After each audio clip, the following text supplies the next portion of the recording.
ready to ride. Name in the feed, see it flash on the screen. Liverpool Chats TV, we're live with the team. Jamie's back, another live stream. Oi, oi. Comments flying like a dream. Type your thoughts, let it all be seen. Liverpool Chats TV on your screen.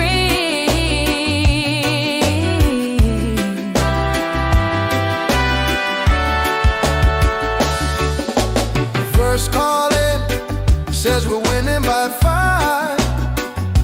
Second one fuming about the ref last night. Mods in the chat, keeping everything clean. You drop your take, it's part of the scene. Jamie's back, another live stream. Comments flying like a dream. Type your thoughts, let it all be seen. Liverpool Chat TV on your screen.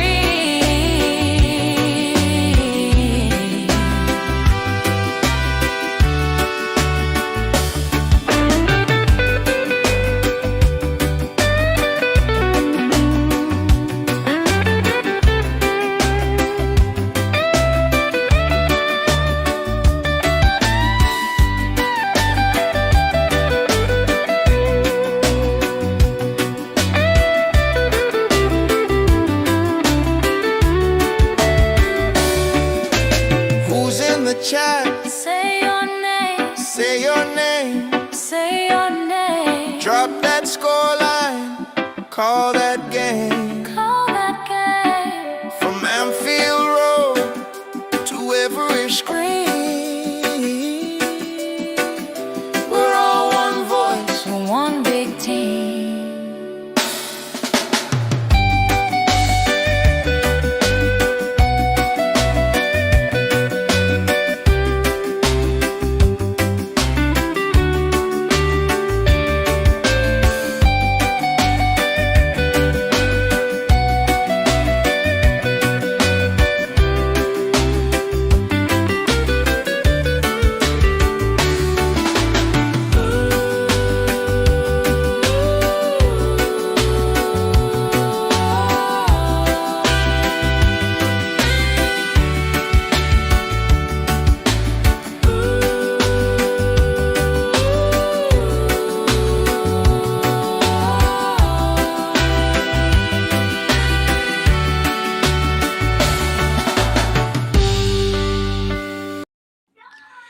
Yes, guys. Good evening, everyone. Good evening. Good evening. I will be joined by Fozzie. I think Fozzie's going to be with us in 1 second. He's in the background, but I think he's just dropped off somewhere. But yeah, Fozzie will be joining us live in 1 second as well. But yeah, big up everyone in the chat. You're all doing well. Appreciate you joining me again on a Saturday evening. And yeah, we've got a lot to talk about today. Obviously, as you see by the thumbnail, we've got McAllister and Gravenberch contracts to talk about, and we have a chat about that as well. But yeah, it's Fozzie here now. There he is. There's my man. Let's get him in. There he is. Big up, Fozzie. How you doing? All good, mate. All good. You? Yeah, all good, man. Not too bad. Not too bad. Yeah, big up everyone as well. Yeah, yeah. Thank you for everyone enjoying the new intro music. That is made by Sean. Brilliant music, man. So if you want to know where the music's from, it's from Sean. Yeah, he's made me a few tracks now, and I actually like that Caribbean reggae kind of tune. So yeah, man, laid back. It's a laid back show today, so I thought I'd use the laid back intro. Yeah. Simple as that. And it's 4 minutes long because everyone knows now. If you swear in the opening 7 minutes of a YouTube video, you get demonetized straight away. Really? Yeah. Yeah. So the way to work around it is use a 4 minute intro. Thank everyone for coming. Talk to the chat, talk to the guests, and then 7 minutes are up. Loopholes. So that's the way to do it. But yeah, how you doing, Fozzie? How's your day been? You been good, man? Yeah. Obviously, it has work. Came back around 2 hours ago. So yeah, everything is good. traveled all the way from Liverpool yesterday. I always stay a day longer because I don't want to drive when I get. Yeah, that's what I do as well. Otherwise, 48 I'm gonna hours. fall Yeah. asleep at the wheel, and I don't want to be going through things like that. So yeah, it was the worst game in a long, long time I've been to. Jay, like, I wouldn't wish that on anybody. Let me just put it that way. Yeah, yeah, because originally I know you went to the game. Obviously, I saw the John Aldridge. Yeah, it was brilliant. Yeah. What was you and Aldridge talking about? I couldn't quite hear it. My wife didn't bloody get it on thing. We was talking about my first game in it that I watched them because he was part of the first game I watched that I can remember. About 88. Yeah, it was in the old Arsenal ground, we won by 2-1, and all 3 goals were headed goals. And he said, "Oh, you remember that?" He said, "That's why he smacked my hand." He said, "Wow." Yeah, I said, yeah, I remember you scoring a goal, Steve Nicol scoring a header, and then Paul Davis. I don't even remember Paul Davis for Arsenal scored a header as well. That that DM they used to have back in the day. Paul Davis was a G, man. Yeah, so yeah, they all scored three headed goals, and he was like surprised that I remember it. I said, yeah. Listen, I've got good memories even when I was a kid. So yeah, he was pretty impressed. It was good. It was a good show. It was a good I go to this gathering a lot with the old players in it. It was Steve Staunton before him.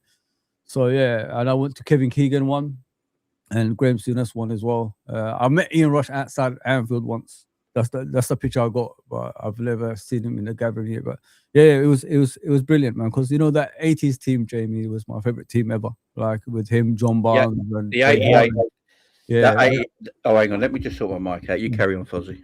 Yeah, with John Barnes, Ray Houghton, Peter Beardsley, Steve McMahon, Ronnie Whelan, Alan Hansen at the back with Lawrence and sometimes Gillespie, Steve Nicol, Gary Ablett, and Bruce Gobler. That was my team when I was growing up. And Kenny Dalglish as the manager. Can't get any better than that, mate. Can't get any better than that.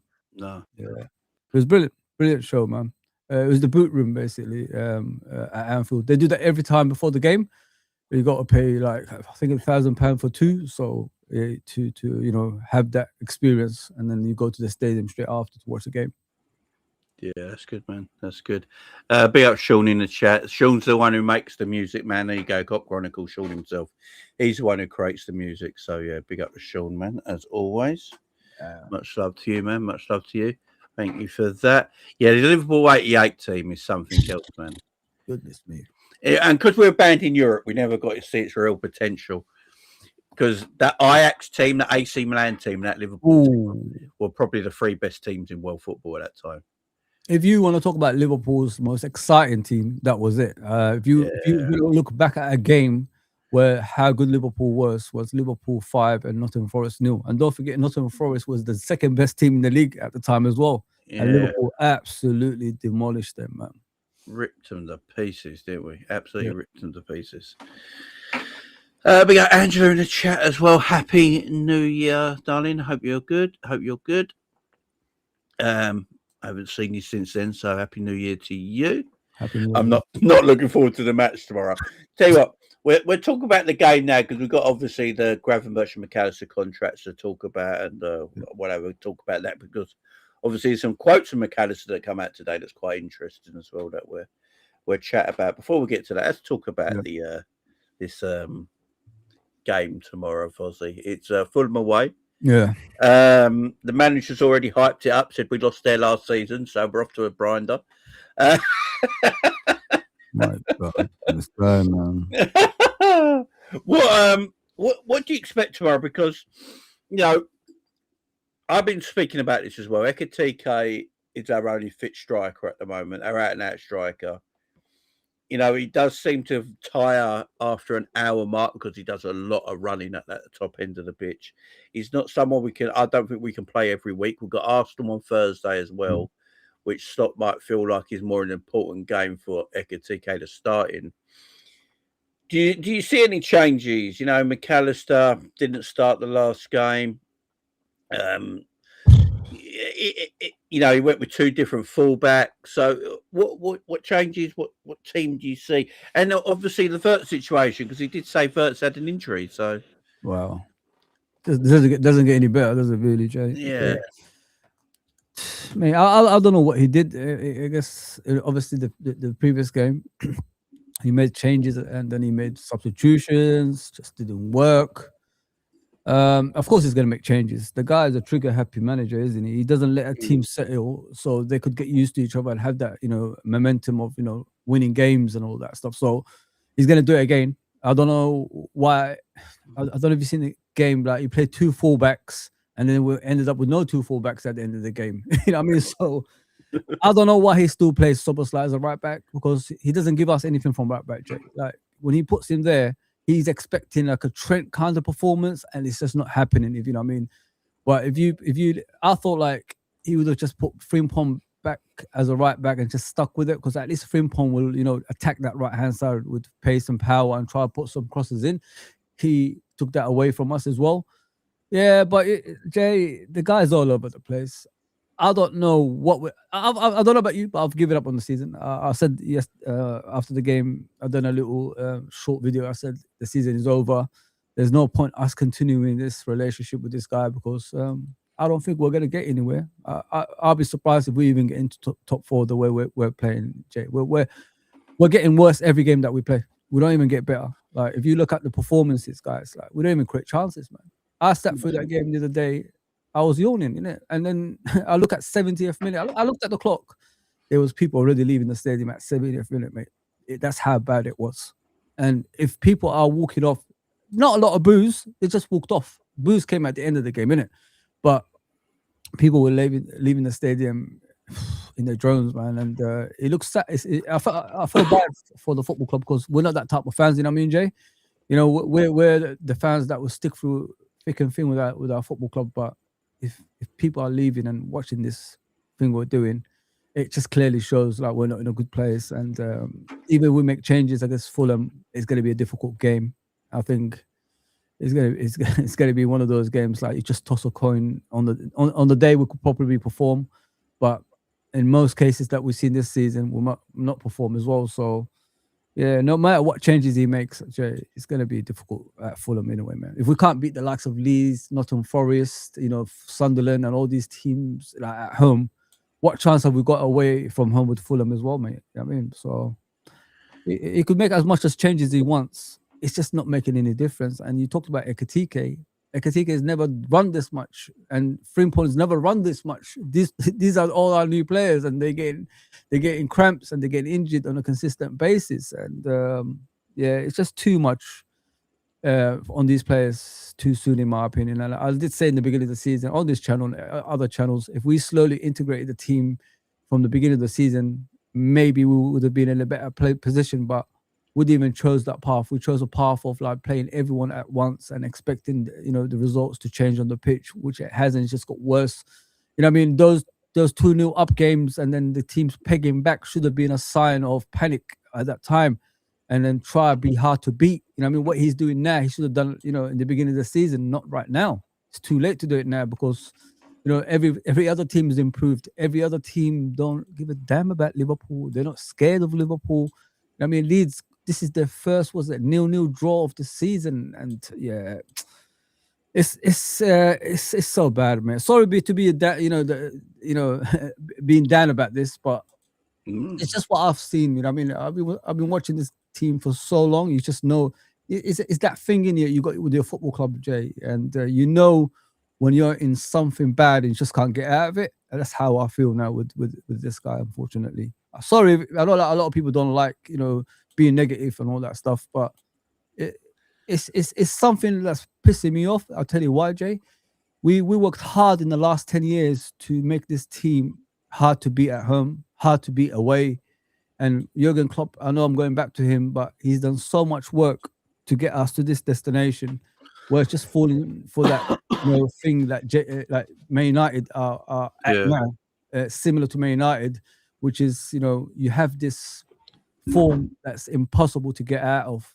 Yeah, listen, it's just me, guys. I'm not gonna sit here telling you lies. You know what I mean? I'm a believer and all this stuff.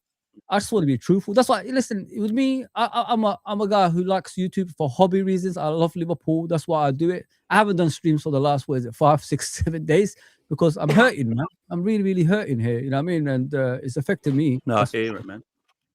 Well, yeah, that's about it. Ram. You Big up, you brother.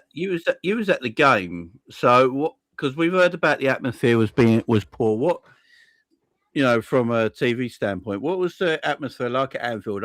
Could you sense that the crowd they've had enough as well? Because a lot of people said the people were moving from the 80th minute, like they were getting up off their It seats was and 70th minute starting with to walk it. Arsenal.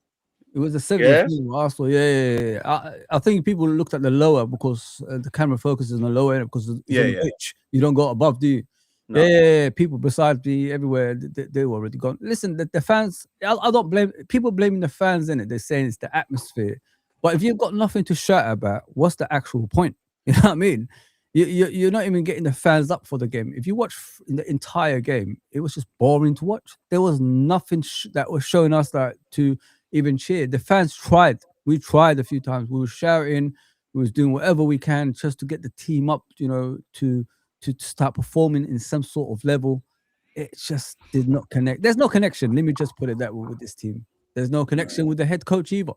So when everything is not together, guys, this is the performances you get. Look at the difference when you had connection with the manager and the team. Like what they say, that a team is a mirror image of their coach, innit?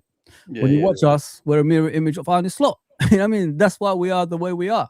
So yeah, I don't blame the fans. At first, I was, on the bandwagon of why the fans, cheering them up, let them know and all that stuff. They tried, guys. We tried everything in the game. There's just nothing coming back, and you could see the lack of chances we created in the game. There was nothing coming back either. I don't blame the fans. It's just what they see on the pitch is a mirror image what you see in the stands. To be fair, It's I'm so glad Fonzie talked about this because it's hard to describe because, well, one thing I think the whole fan structure I still believe, whether it's the Spirit of Shankly or Liverpool Football Club itself, I've seen it going abroad. I've seen it in multiple stadiums, European stadiums as well. They have an ultra section for a reason. It's just for those people just to constantly be going on and on and on until minute 90, until the final whistle. They'll be singing, shouting, doing whatever. I still think we should have something like that. However, what Fonzie touched upon is what I think people are forgetting as well. You give the support to the fans, to the players, but the players also have to give it back to the fans as well. Mm-hmm. Why did people love Luis Diaz? And I will always say it because I said it when he was bad, said it when he was good. He's just electric. His style of play is what gives fans a lot to shout about, a lot to support about. Gives them the energy, like seeing him do a little cut inside or take on his defender. That's what we're lacking. That sort of like individuality. Why did we love screaming about Steven Gerrard? It's in his song. He could spray it 40 yards. Whenever we see him spray it 40 yards, they're like, oh, something's going to happen from here. And that's what gives the people the motivation to scream, to shout, to put the defense off, to sing, to chant, to do whatever. And unfortunately, with this team, the way that we play, you're killing that. yeah, man. Because if you're doing the possession-based football, you're killing the fan base because you have to be very, very specific, very, very precise, which we're not. We're not being incisive. We're not being imaginative. It's very much safe football and just not penetrative. Like what it's just passing around just for the sake of passing because we have the ball. Like it doesn't make any sense. And that's the one issue I have with this team is that we went from a team that was so quick, not only in transition, but also our build-up play was so quick, regardless if we had Trent or not. We never ever played slow and lethargic football. And this is the first time I'm seeing this since the days of Brendan Rodgers. Yeah. And we saw how that ended, man. And the one thing I give a lot of criticism for the board, because I've been very I backed Hughes and Edwards on multiple occasions this season because I don't think their job-wise, they haven't done anything wrong other than the fact that the manager's still in the job, in my opinion. Mm-hmm. The one thing I will give them, I will give them a lot of criticism for is this ain't. I've spoken to a couple of my Dutch friends. Slot was never like this at Feyenoord. This weren't fine. He was not doing this at Feyenoord. This is something completely new. Like even they were saying like it's very slow, it's very lethargic. It's like it's not none of the wing backs are going up and down the field producing any runs like they used to when he had the likes of Pedersen and Hartman when he was at Feyenoord. They're not doing that anymore. Like it's just everyone's so stagnant, no fluidity, no movement. They're just there. They're just occupying a space for no reason. Like it's You can see by Soboslai when he was standing on the right. I think when he became a right back, and I'm thinking to myself, like, there's no movements there. So we need some crosses in the box, and the guy is inverted. You know what I mean? In the last minutes of the game, it just. Fonzie, can you blame him? He's always he said it multiple times last season, this season. He's a centre mid. He's an 8. Yeah. He said it himself. The manager said it himself. He's an 8. We played him as a 10 just to fit what we wanted to do for that specific season. But at the end of the day, he is a number 8. Every time, though, innit? They didn't give him time. My name is Fonzie, by the way. Everybody's laughing about Fonzie. I'll take Fonzie. It's fine. I'll watch Fozzie, sorry, Fozzie. It's all right. I don't say my name. It's okay. They're laughing because they call me Fonzie. But yeah. Listen, I don't blame him. He's not right back.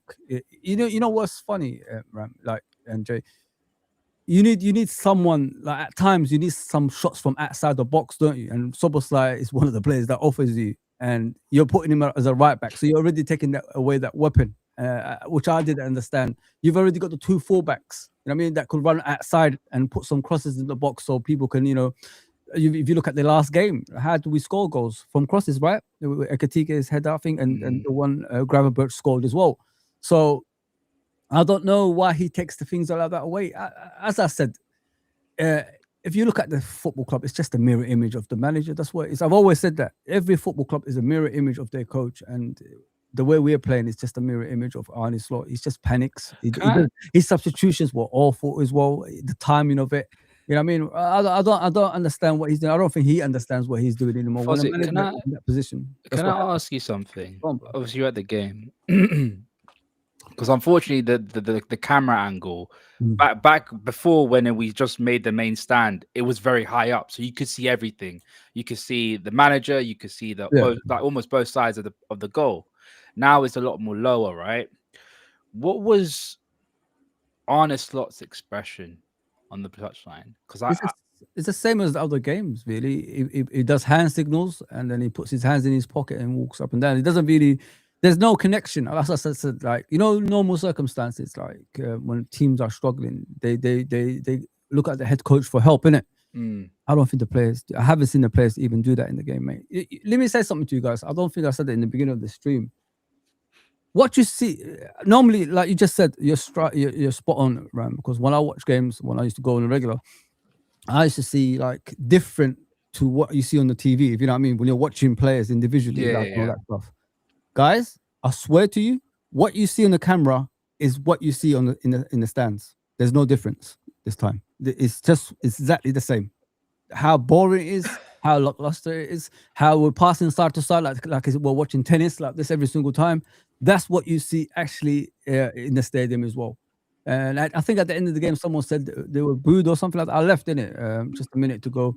So I heard they booed the team at the end of the game. It's just what you see on TV right now is similar to what you see in the stadium. Because normally I used to watch the players individually, what they're doing wrong, what they're doing right, and all that stuff.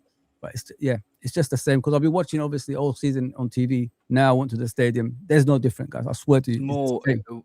It was more jeering than booing. When you're, it's very European thing when you jeer. It's like whenever you have when there's like a bad decision or anything like that, especially like in Germany, you hear like it's not a booing sound, but it's like you could tell they were not happy. Like they weren't happy. And I think I don't know if you might have been still in the stadium by that point.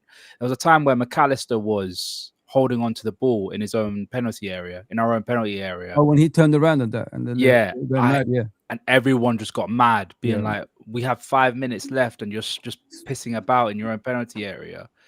And I'm like, I don't like doing this because I want him just. He's retired. He doesn't need to be mentioned anymore at the football club. Obviously, if we're looking back in the past, but if Jurgen was there, he would have gone mad at McAllister. He would have gone ballistic, being like, "Why are you holding on to the ball? Move it. Why are you there? Go move forward. Give it to Virgil. What are we doing?" Like, There's a few things we do. There's a few things we do. Like you're spot on what you just said. Like the fans, listen, the fans that around me in the was it in the what do you call it, Anfield Road, didn't it? Were majority from what I saw around me, they were upset. They're saying every single time I'm hearing the fans, they were saying, push it forward, quicker, quicker, quicker. That's all we were saying in the stands. And every single time you see our players, we push forward, but at the same time, we come back and then we pass it to Van Dijk again, and then Van Dijk passes to Konate, and then Konate passes to fullback, then it comes back again to Konate, then it goes to Van Dijk, then it goes to the other fullback, then they push it forward, then it comes back. It's just the same thing every single time, guys. And the fans are upset. For once, I'm sitting here and I could tell you the truth about the fans. I haven't seen them disconnected from the team for years. Let me just put it that way. And they were shouting at the players. They were, shouting abuse at sometimes, especially when the players were too slow on the ball, hugging the ball for far too long. So it's everything that we think at the moment. It's true. The fans are not happy in the stadium as well. It's not just the fans, obviously, who are watching from afar. It's everybody. As I said, I saw people leaving from the 70th minute. It just shows like a lot of people are not happy, in my opinion, when I see things like that. I looked up and I said to my wife, look, everybody's leaving. And it just shows. It shows everybody knows before the game ends how it's going to end. And that's too predictable for Liverpool Football Club at the moment. There's a massive issue. We are on this 8-game unbeaten run now, yeah. But every game we play, every week we play, would you say any of our players are getting more confident? No. So that's a massive issue, ain't it? Shouldn't our players be more confident after 8 games undefeated, no matter what the results are? Should there be more confidence within the players right now? Even sorry, Jamie, to cut you. Even the likes of who I think has been playing well, even that bad run, Florian Wirtz doesn't look confident at he all. was awful the day before. Well, yeah, he was injured, wasn't he? And when I heard Jamie say, I think it was yesterday. I think yesterday, or was it today's stream? No, it was yesterday's stream. Yeah, you're telling me that Wirtz was injured. I was like, yeah, why the hell is he playing then? I'll play you the clip. And we like, and do you know what? It's like, I can give you so many different ideas of how to play football. Like how like everyone knows that I watch the Bundesliga a lot. I've watched Hugo Ekitike. I even watched Hugo Ekitike when people weren't really talking about him. Yeah. And I was like, you see that guy Mamouche, everyone talk about, because everyone wanted Mamouche because obviously the Egyptian connection, everything like that. I was like, his partner is doing a lot of the hard work for him. He's doing I like to call Heskey role. Obviously Heskey and Owen. He was the Heskey, Mamouche was the Owen. Then when I saw him change his game to be the main guy, the main striker, I was like, this guy is serious footballer. And then from that, I'm like, we've got Ekitike right there, but we've also got a shadow striker as well in Chiesa. We've got a shadow striker right there. Yeah. Like, why don't we use him? Like, if you're playing players in, he doesn't like him, man. It's something. Big up Trudeau. He said Liverpool looking at Messi. Wait, what? Yeah, I think this all came from someone got papered, and for some reason it's gone mad. Was it Anfield papers? Liverpool are not paying him $1 million a week on loan. Plus, I don't think he would want to come to Liverpool when it's -1 degrees. I don't know about him. No, man. He's living his good life in Miami, man. Right. I found a bit. I'm going to play it from this bit where he says it. Yeah, hang on. Let me just go back a little bit so you can get a bit of context. Right, here we go. If anyone was like, why does he take Florian off? If, for example, he 2 days after the game, he felt his hamstring still too much, so that's why he couldn't train, only trained yesterday. With all the games coming up, for me that was too much of a risk if you don't have so many players available with Premier League experience. So, and of course Cody is a good replacement to bring him in, but these are all the things we have to take into account to keep players available with at least. There you go. Said it with his own words. Wirtz told him 2 days after the game he felt his hamstring and he didn't train, and he still played him. He still felt Why? his hamstring. Yeah, and why did he play him? He doesn't trust his squad. This is exactly the same issue we had last. This is the same issue we had last year. Yeah. This time last January, we were going through a time where he didn't trust his squad and played the same player, and we started to get cooked. He looks at his squad. He'd rather play a semi-fit Wirtz over Rio or Chiesa. Yeah. Let that sink in, man. Yeah, let's just put the fries in the bag. No wonder why the players are walking like the Walking Dead, didn't it? And that's why Chiesa looked. That's why Wirtz looked shit in that game. Like, because the last few weeks Wirtz has been excellent, and then that game he looked dead. He looked like he couldn't move, and that's why, because he's worried about if he sprints, he's worried about popping his hamstring. But the manager's like, no, like he's not trusting his squad again. This is what happened this time, literally 12 months ago. He didn't trust his squad. You know, Ryan Gravenberch played every single week. Every week. And we went, he needs to drop him. He needs to rest him. Remember the game against Southampton when everyone was dead? Yeah. We couldn't run. And he played exactly the same 11 that played in Europe a few days before that. Yeah, yep. We could barely move. And I think it was only Salah who got him out of Stuck. You know, and he's doing it again. The fact that he couldn't against Leeds at home go, you know what? I'm going to put Chiesa, apart from playing probably through the middle as a shadow striker, his best position is probably left wing. Let's go and whack Chiesa on left wing for this game. Get Frimpong on the right, Ekatike up top, bit of pace going forward, bit of technical ability. Get Wirtz rested because I've got big games coming up in Fulham and Arsenal, 2 games in like less than a week. You know, let's keep him fresh.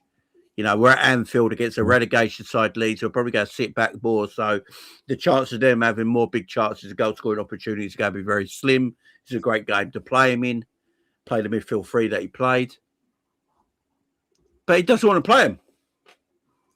Yeah. Again, he doesn't want to play. Like, why couldn't he play Rio in that game, guys? Why couldn't Rio start against Leeds? I said this in the summer.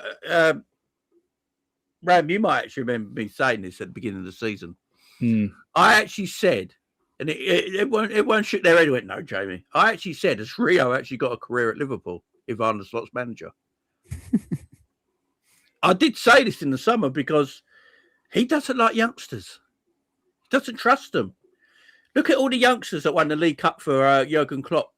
What happened to them? Slot got rid of them all. Didn't it? Yeah. And the year Slot come, he never played any of them. Yeah, he did. Yeah. And now they're all gone. I'm not saying they're good enough for anything. And I'm not saying they're good enough for anything, right? Yeah, but he just didn't want to trust them or use them. Joe Gomez was fit. When Joe Gomez was fit last season and this season, he didn't want to play him. No. Didn't want to trust him. He was forced to play Gomez as a fullback in the end because we had no one fit. And then Gomez played and Slot had to keep him in because he was too good to drop. Yeah. Like, where are we going to go if you don't trust the squad, guys? Like, he's playing unfit. Like, Wirtz was not fit, but he played him.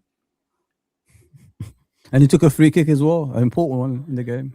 And they messed that up. And you got Chiesa and Rio sitting there going, well, maybe we should be playing this game. Like, when's Rio, honestly, guys, this is not me being a bastard now. When's Rio ever going to improve as a footballer? Because Rio don't even play under 21s anymore. If Rio's not playing under 21 games and all he's doing is training, when's Rio going to get? He's never going to get a chance, is it, under this guy? I think there's a lot of things that's been lied about Arne Slot. I think it's all showing this season. I don't know if you guys remember when he first came. He said like he's not different. He hasn't got. It's not. There's no difference between him and Klopp. He said he's slightly different, isn't it? That's what he said. He's slightly. He's massively different. That's where he lied. He lied. That's where a lot of Dutch people were very surprised. Like a lot of people that I know that are Dutch and watch the Eredivisie are surprised. Like this is not what he's about. This is something completely different. Yeah. Like all my friends are saying, like, look, we watched him at Feyenoord. His football was exciting. His management was different. It's not like your usual that what Ajax used to do. Is something completely different. Yeah. And now we just proven. You know what? You know what? I feel like I've been betrayed.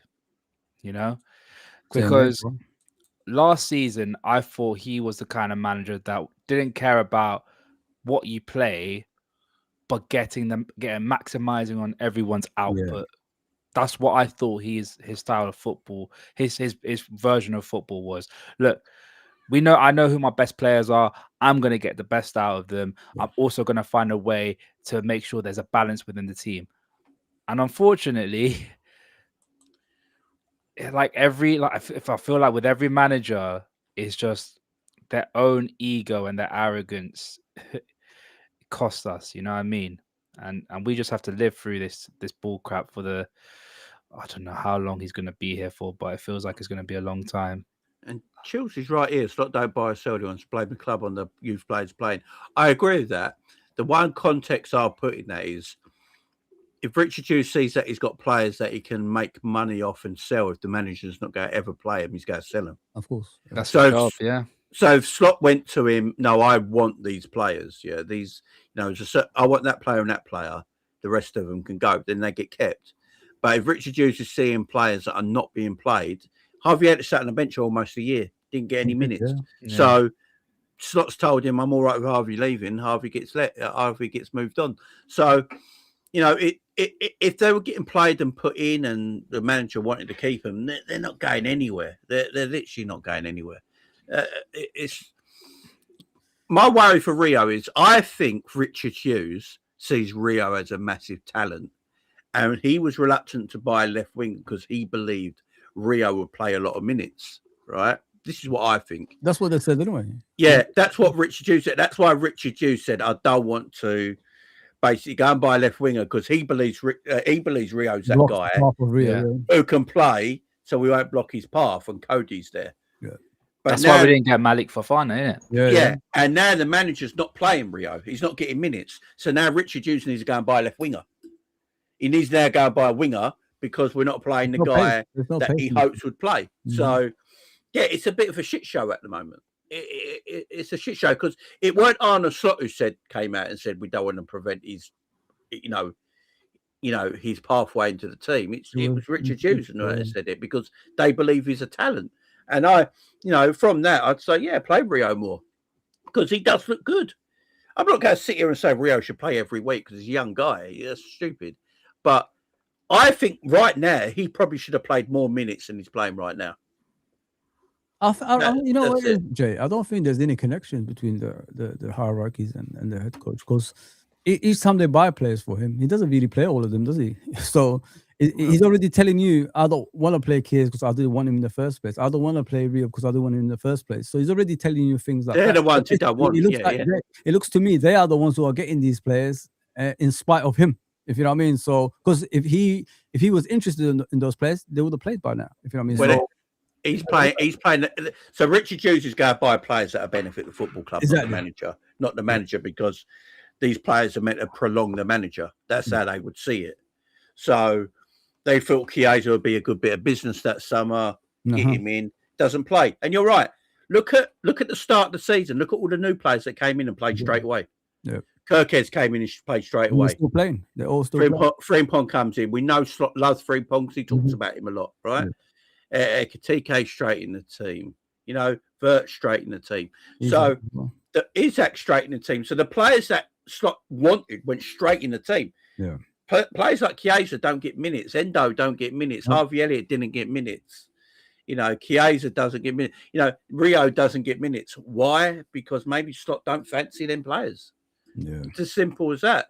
But at the moment, he might not fancy them players, but he's got to use them because we're not in a position where we can go, yeah, don't worry about using them right now.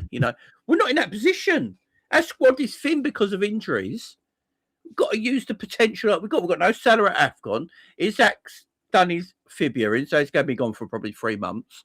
You got Ekitike as your lone forward. You're playing midfielders as your wide forwards right now. When you've got Chiesa there and Rio there, who could do something. I mean, results don't really matter as much as performances right now. Yeah. Because drawing 0-0 with Leeds, what does drawing 0-0 with Leeds do for Liverpool Football Club right now?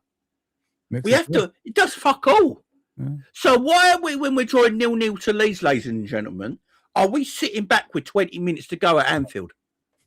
Can someone explain it to me? Because what's it matter if we fucking lose? It don't, try. Show me something. Why are we sitting back against Leeds with 20 minutes to go? We're not. I can understand it if you're edging out a point because you're top of the league and you just want to edge out that point. You don't want to lose because Arsenal are going to play after you, and if they get 3 points, I get it. But we're not in that position. So why are we not fucking going balls to the wall in games, guys? Why are we not going balls to the wall? Why are we not throwing everything at games there to try and get something out of them?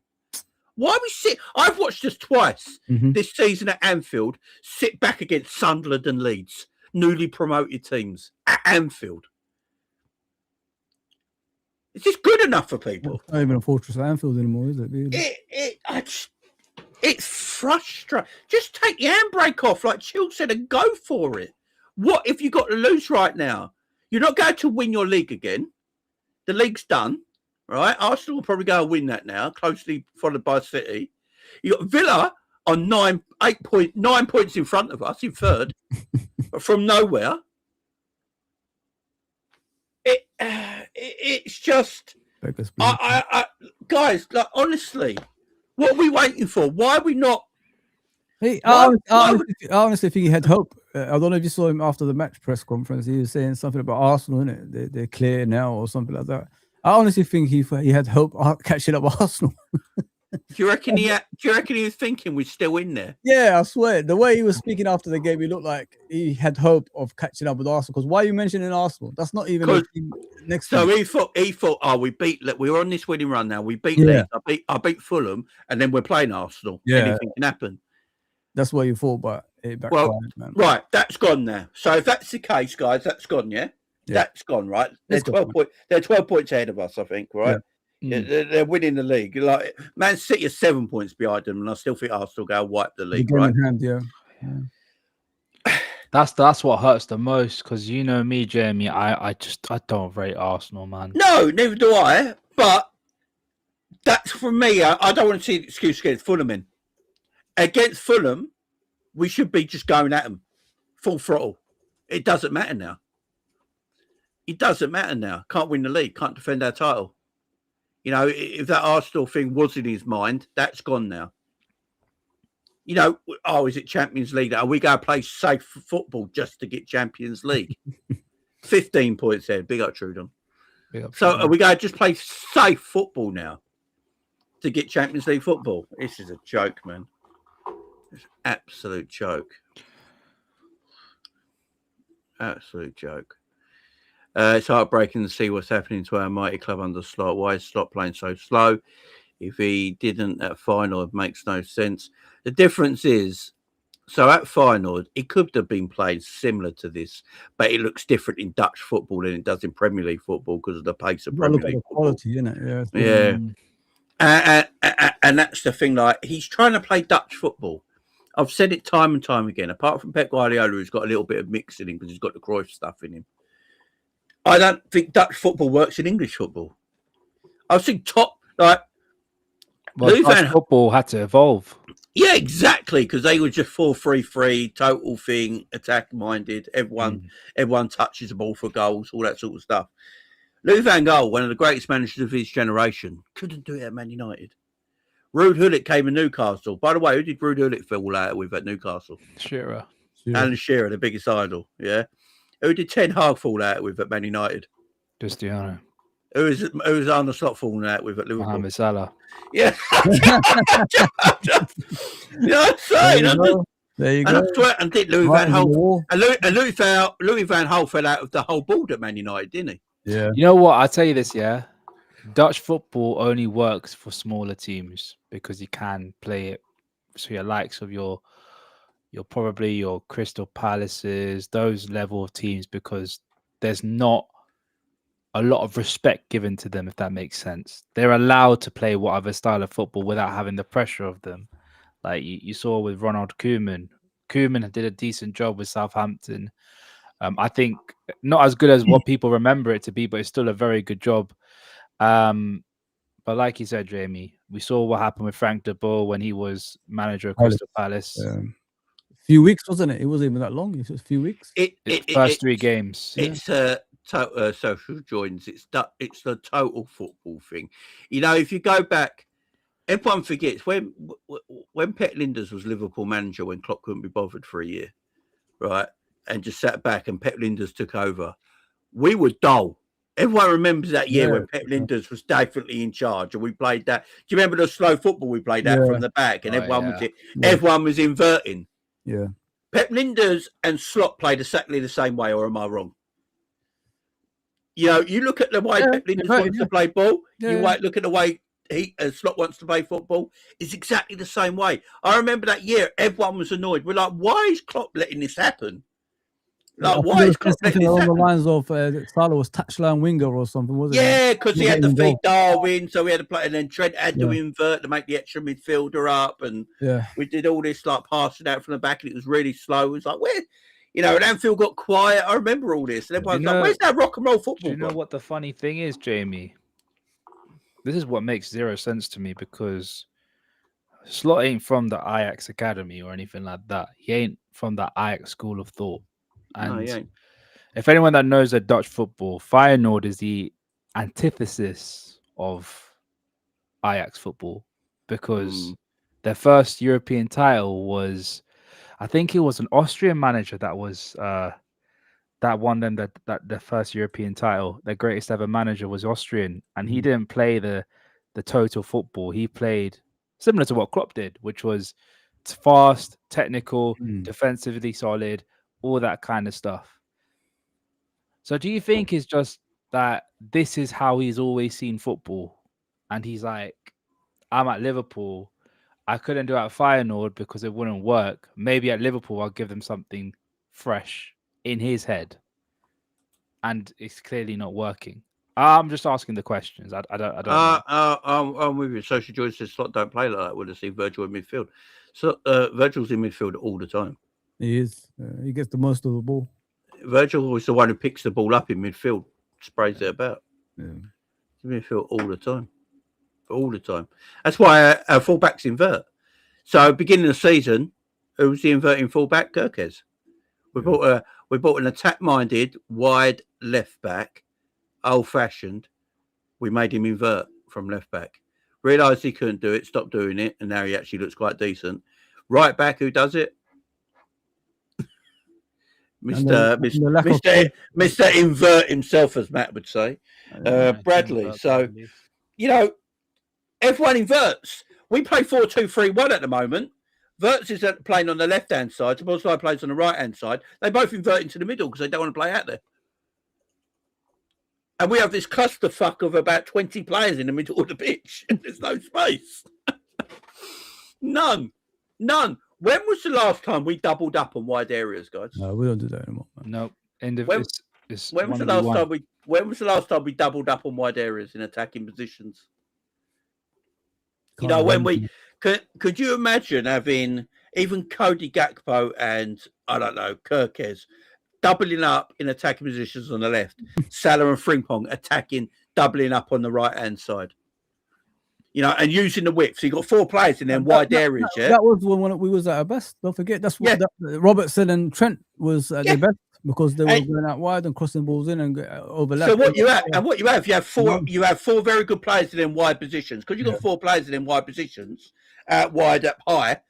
You stretch the whole thing. You stretch the pitch, and then you've got midfielders who can pick up pockets. The problem is it's risky because you leave a lot of space in behind you, right? Yeah. So Slot won't do it because he's scared of losing games of football. So we put everyone in the middle. He knows Wirtz is not going to stay on the left-hand side because he hasn't got the pace. He knows Szoboszlai wants to play through the middle, so he's not going to stay at the right. So they come inwards. Do you ever see Slot shout at Wirtz and Szoboszlai to get wide? No. Do you ever see it? He wants them to invert and go into the middle and crowd it out because we are shit at winning second balls. So if you've got 5 midfielders in the middle of the pitch, you're more than likely to go win second balls back and keep the pressure high up the pitch. Mm-hmm. But it's crap because then you've got no one who runs in behind. Nobody. No one does. Only Frimpong does it sometimes now, innit? When he gets the chance, and that's about it. Like, go out wide and cross the ball in. Other than that, you don't see anyone else doing that. Everybody's cutting in, and it's too predictable. Imagine you're a coach of the opponents here, guys. Liverpool's not that hard to play against, to plan against. Sorry, like if you have a plan, it's easy to plan against Liverpool. I mean, you know what they're gonna do beforehand. You just have to stop that. And then just play your game, and then you get a chance to win the game. And don't forget, Leeds had a goal disallowed. You know what I mean? And they had a few chances. They got behind the defense as well. They should have scored. So yeah, it's a mess, man. This head coach, I just thought, what I don't understand is, right, why are we wasting time when we could just get rid of him now and get someone in? You know what I mean? I don't, just for interim. I'm even willing to take the interim reasons. If you know what I mean, just to see different type of football. Because imagine if you're a player for Arne Slot and he's asking you to do the same thing every game, you get bored. And that's, I think, maybe that's what's happened to these players. Don't forget, these players are champions, guys. They're Champions League winners as well. They're World Cup winners. You know what I mean? So if you're a player being part of this, every single time the same plan in every game, surely you get bored. You know what I mean? And you stick with it. And then you just show it in those games. Because I looked at the game the other day, guys. Like, the amount of walking around you see is unbelievable, man. There's no players tracking back. There's no players forcing, the opposition under pressure. Like when they got the ball, we don't really win the first ball, second ball, third ball either. We don't do nothing from. Look how many set pieces that we get in a game, like from corners. What trouble do we actually cause goalkeepers? Nothing. So the goalkeepers are always going to waste time and take their time in the game. If you watch the Leeds game, that's what he did. That goalkeeper they've got. So it's just the same every game. Everybody's just confident playing against Liverpool. It doesn't matter if you're at the bottom, mid-table, or top. It's just going to be the same crap every game. I'm just dreading this game in a way against Fulham, and then I think it's Arsenal after that. Ain't gonna be. Listen, things are not going to be easy, guys. Like, expect the worst because if you're not changing things, if you're not changing as a head coach, with giving other players a chance instead of like playing the same players every time, like Jamie said, you've got no chance of winning games, man. The players are tired anyway, man, because we're playing through the middle so much. He hasn't changed anything. So the players are just looking lackluster every single time you watch them now. There's no imagination on the pitch. There's no, connection on the pitch. There's no, we don't score 3 goals anymore. Each time that we score, it's through luck. It's not through like proper talent or anything like that, 1-2s and going through on goal and, putting in the bottom corner. We don't do things like that, man. It's just every game you watch, it's worse than the last one now. And, Fulham ain't going to be easy, guys. Let me just put it that way. Don't put your hope on winning this game because they've got something to play for. Obviously, finish the highest possible in the league. The second part of the season is when things get difficult. Don't forget, guys, teams are not going to give you, possession and let the other team dominate anymore. They've got to make it more difficult for teams to score against them as well. So, and it just clearly shows, anyway, we're in January and we still haven't even looked like signing any players. So even the ownership don't even believe in Arne Slot at the moment because we should be getting players through the door right now, to make the team even better, even on loan or something. You know what I mean? I know we don't do loans, but if you're desperate, that's what you got to do because you got injuries that happen, and Isak ain't coming back anytime soon. If you're relying on Ikitike to be your striker, he's just one game away from injury, for the season to be a disaster, and you don't even know who's going to play up front. So yeah, the walking football. It's a mess, man. It's an absolute mess what's happening at the moment. Mm-hmm. Yeah, I just Social Join says, to be fair, no one's scared of anyone in the league. Look at the table. Coaches are too good, can set up all plans.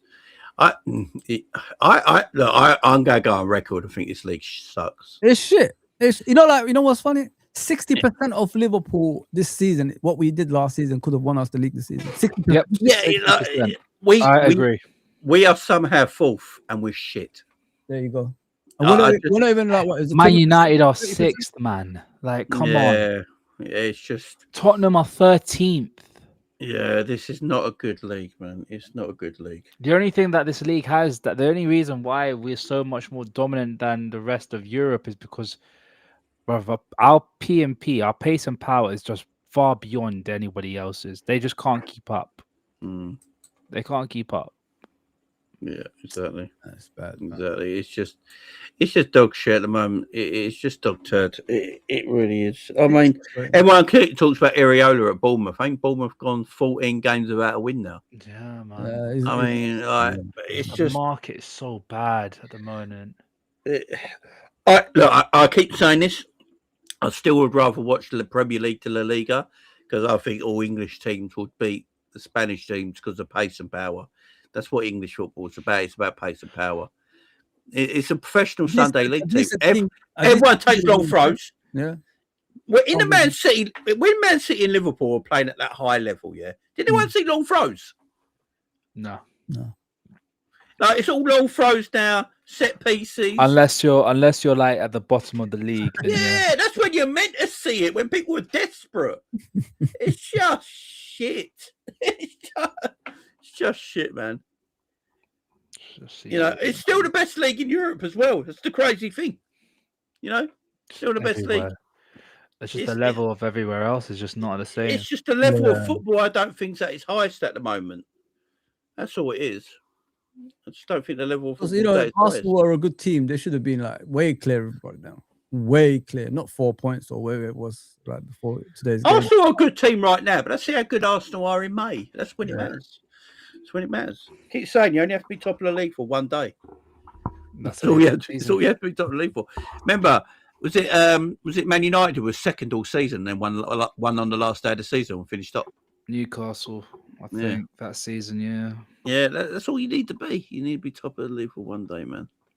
Yeah. Season and set pieces, as Josh says. Big up, Josh, man. Big up Wayne in the chat as well, man. Yeah, this team sucks dick. And he's ruined it because we've got quality players, man. He just doesn't. That's the thing, because now everyone's thinking that these players are goddamn awful. Yeah, and that's the issue of it. That's the issue. I still don't think he's playing Wirtz in the right position. I keep saying it. I'm going to keep saying it. I'm going to keep saying it. Wirtz is an 8. I'm going to keep telling the world this. I don't know about that. He reminds me of David Silva. That's what he reminds me of. I keep saying. Yeah, I think what he did at Leverkusen was he did that because he was in a league that facilitated him allowed to play like that, right? But when I literally watch him play, away he gets hold of the ball and all that, I think he's an attacking 8 like a David Silva is. That's what I think he is. Do you think it's just his nature though, as a 10? Well, in a team that was dominating with possession and always kept the ball very well in between the lines, because they had Palacios and Xhaka, who was in the midfield, who would literally ping the ball to him and spray it to him every single opportunity. Do you think in his nature it's like, I need to see the ball? I can't not see the ball, otherwise I can't play my game. Yeah, and that's why I think he's an 8. Because he needs to see the ball. He needs to get on the ball all the time. And by the way, being an 8, right, I think we go in the world now where everyone thinks 8s are defensive. You know, if you look at David Silva was an 8/a 10, right? But he can play that deeper position, right? He was like a hybrid. And I think that's what Wirtz is. And I said this before when everyone keeps bringing up the Shirky-Wirtz debate. I keep saying I don't think they're same players. I link Shirky more as an Eden Hazard, and I link Wirtz more to a David Silva. That's my look at it. Like Iniesta could play 10, he could play 8. I'm not saying he's that of that quality, because that quality is unreal, but he's in that mould for me. He's in that mould for me because he's technically a good footballer. But he wants to get on the ball far too much for me to be an 10. You know, I look at. It depends on the team that you're playing with, isn't it? Really? Look at it. If you got a well organized team that caters to a 10 or an 8, the way you're talking about. What did David Silva have? They had De Bruyne and Fernandinho next to him, innit? So Fernandinho is the one that actually covers for all of them running back and all that. Liverpool, what have we got? we haven't got anything like that. So that's need why it if you look at our like you said, Ram, earlier, it's so easy to get past that midfield because there's not enough aggression in the midfield. It's just too easy to brush past players to get to our goal. If we had aggression and tactical fouls and know-how in that midfield, maybe we won't be as bad as what we are right now. And hence why the top players are not performing. Listen, I understand if one player is not performing, but when the whole team is not performing, then there's something wrong with the system that you put out and the players that you have on the pitch. And that's what I think with Arne Slot. He's made the wrong choices of obviously players, as well as starting them every single time. You need that in every top team. You need that DM that's going to protect the team, keep possession, and pass it on to the better players to create chances for the rest of the team. And we don't have that at all. And that's what I'm saying. I reckon if you look at Liverpool, if they played a midfield three, and say Liverpool had a midfield three of, let's just put this out there, Liverpool had a midfield three of Rodri, Walton, then you'd play Wirtz as the third player, but he would have the license to get the most forward, right? Yeah. Because he could play off the other two or play a little bit deeper. Rodri's your battering ram, all round quality. Walton's your feeder, the one who can get his head up and play the line breaking passes. And that gives Wirtz more freedom in the midfield to go and said it there. You've got tactics that could play that. See, that's proper tactics. We don't have that at Liverpool. No. Hence why everybody is poor. It's not just Wirtz that's poor. Everybody is poor in the team. I do also believe that McAllister as well. McAllister is like I said this with Jamie a couple of times. 2-touch McAllister is no long. I can't. It's not 7-touch McAllister now, isn't it? 7-touch McAllister, probably even 15-touch McAllister. Last season it was literally touch, pass, touch, shoot, touch, dribble, touch, do something. Now it's just second guessing himself, and that's the one thing that I was like, with Wirtz in the team as a 10, McAllister, if he does that 2-touch passing and does it to that level that he did last season, it's going to be a big problem this season, and he's just not doing it. He's not cutting the mustard, and he doesn't deserve to play any games this season, unfortunately. And I'm a massive McAllister fan. Oh, me too, bro. I every time, man. This is a great big up, Ram. You read my mind about the McAllister stuff because that's where we're going to now. So Alexis McAllister's had his say today. He's obviously been interviewed by the Premier League, and I think more of this interview will come out obviously tomorrow for the Fulham game. But he says here, Alexis McAllister says here, there are not many chances of Liverpool retaining their title. I hate to say it, but it's quite clear Arsenal in a really good moment and Manchester City are quite close. But we are not close in terms of performances or results. So I do not see us becoming champions again. It hurts because this would be a moment when we're enjoying the Premier League, which we won, and we should be in a much better place than we are. So it hurts. Many things have changed from last season, and it's not ideal. But that is the situation we are in, and we have to face it and keep working to get better. So a lot of people have read this McAllister stuff today and the little quotes that have come out about McAllister. And a lot of people feel like McAllister's sort of talking about Slot and the players he's losing the dressing room. He's losing the dressing room because I'm not quite sure what McAllister means by a lot of it, because I am getting sick and tired of all this. We sold players. The two main players that we sold that were starters last season were Diaz and Darwin, right? Yeah. Darwin was he rotated with Jota. Yeah, Darwin rotated, but Diaz is the main one, yeah? As the first team. And Trent. Trent play a lot last season? I don't know. And Trent was in and out last season because of injuries anyway. And he was a moody prick, right? Yeah. So, Trent weren't exactly at full Trent force last night. So if you look at it, Trent and Diaz were the two major things, right?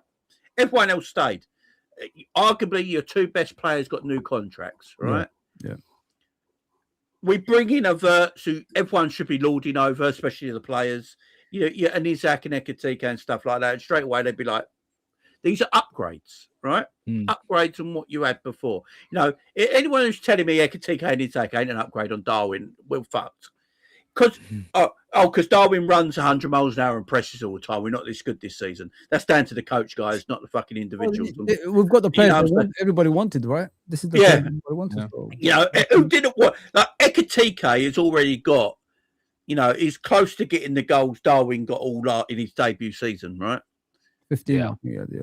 And he's flying, and he's a far better footballer, as we all know. Oh, 100%. Yeah, Isaac got injured. He hasn't gone Isaac's way, but we all know Isaac's going to come good. He's going to be a quality footballer. Mm-hmm. So we're upgrading positions. Versus quality as well in that midfield area.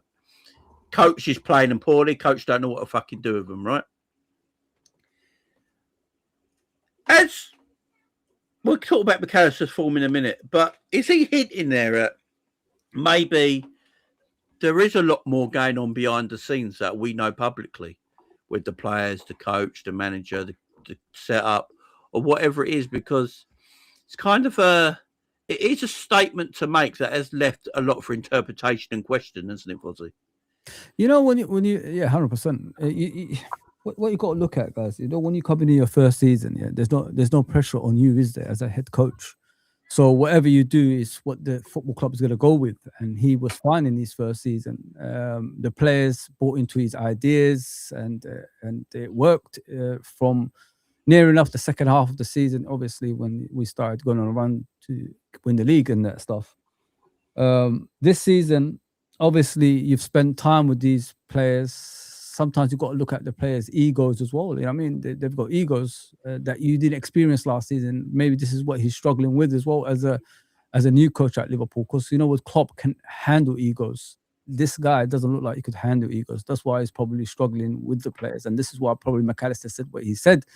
It's different and all that stuff. But like, as you said, Jamie, if you take away 2 players, you know, none of those players are the same team that won the Premier League last season. Why didn't you go with that in the beginning of the season and then slowly integrated that team, you know, those players that you brought in? Maybe he would have been in a better position. He didn't choose that. So there's a lot of things, like I just said, that's come to the picture at the moment. And Salah coming out what he said as well. You know what I mean? So yeah, I think this head coach is struggling with a lot of stuff that he didn't expect to happen. And now it's, you know, the whole world can see, like, when the pressure is on, he can't really handle it. Because when he was with that pressure, look how good he was. Nobody stood in his way. He won the Premier League by a counter, 10 points. And this season, like, when the pressure is on, he's just struggling all over the place, man, and making some decisions that's weird. It's not just decisions, you know, he struggled to do. It's weird decisions. It's very strange. It's like he purposely, you know, sabotages games for Liverpool to win. You know, if you know what I mean. So yeah, I just think he didn't expect, you know, the football club to be the pressure that he's getting at the moment to be this high, and that's what he's struggling with. You know, Salah, there's Van Dijk, there's Allister, there's big egos in this football pitch. Sorry, this football team, and that's something he didn't expect this season, and it's backfired on him big time. Mm-hmm. I mean, we have to remember that you know, Darwin and Diaz were probably very good friends to McAllister as well, which I get, because I believe they had probably a really good relationship, especially with Darwin. I know, you know, there was always talk about Darwin and his missus and them always hanging out and that. So there's probably, it's also a friendship group, which is hard. I get that. Losing friendship groups is really difficult. But that can't be all it is, guys. You know, if it's losing a friendship group, he would have gone, look, I've lost 2 friends, so it's been a bit hard for me this season. And he would just say that. But he's not just saying that. He's like interpreting something else. It's almost as if he was talking and then just stopped. Yeah, it's about the manager. It has to be. It has to. Yeah. He's struggling, man. He's struggling. It's difficult, and it's tough. It's a lot of the stuff that we attribute to him. It was just him as a player. Like, we're seeing it on the pitch. We're not doing what he did last season.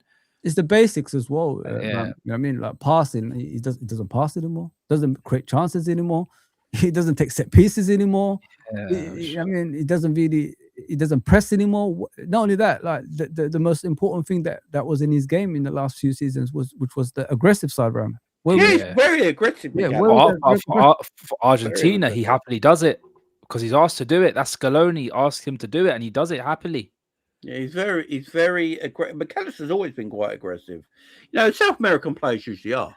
Usually, Yeah. Argentinian centre mids are. Yeah. It's just natural. It's just natural. Yeah. Like you look at Rodrigo de Paul, look how aggressive he is, you know. We could You go know, further back, Jamie. Look, even Serrano. their most silkiest player, Yeah. Veron was very aggressive. Oh, himself.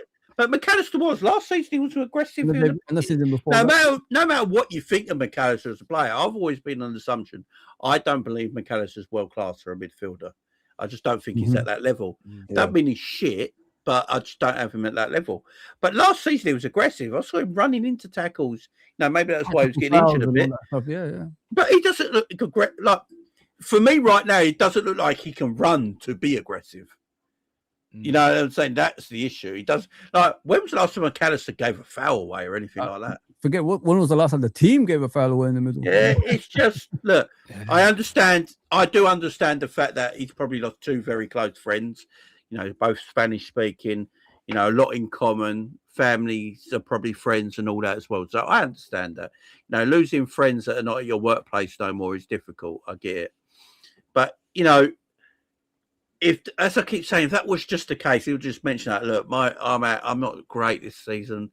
You know, two dear friends of mine obviously left the club this season. We brought more people in who are quality footballers. But yeah, for me personally, I'm just, you know, I miss them guys. They were my brothers, my friends, and yeah, we miss them. And it's just but he's not saying that, you know. And I think McAllister would say that if that was all the case.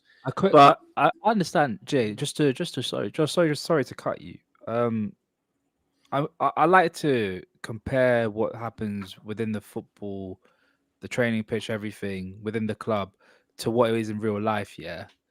If you say you have a great work colleague that you worked with for like 2-3 years, you got on great, you went to the pub every single Friday, you go to Spoons, have a meal, everything like that. Your missus, both your missuses hang out with each other, all that good stuff. Yeah.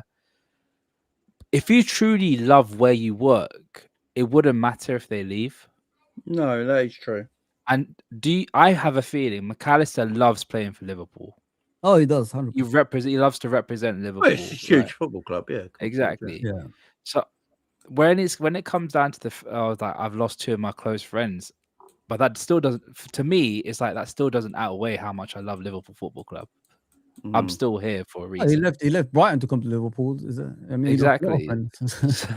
So I think from what if I was reading it out loud, it was like, I think I'm speaking too much. I need to stop talking. Yeah. That's how I see it, in my opinion. I don't know about you, Jay. I don't know if you agree. I don't know if you're calling me crazy or you're just like reading me between the lines. I don't know about you, bro, but that's how I see it, man. No, I hear you, man. I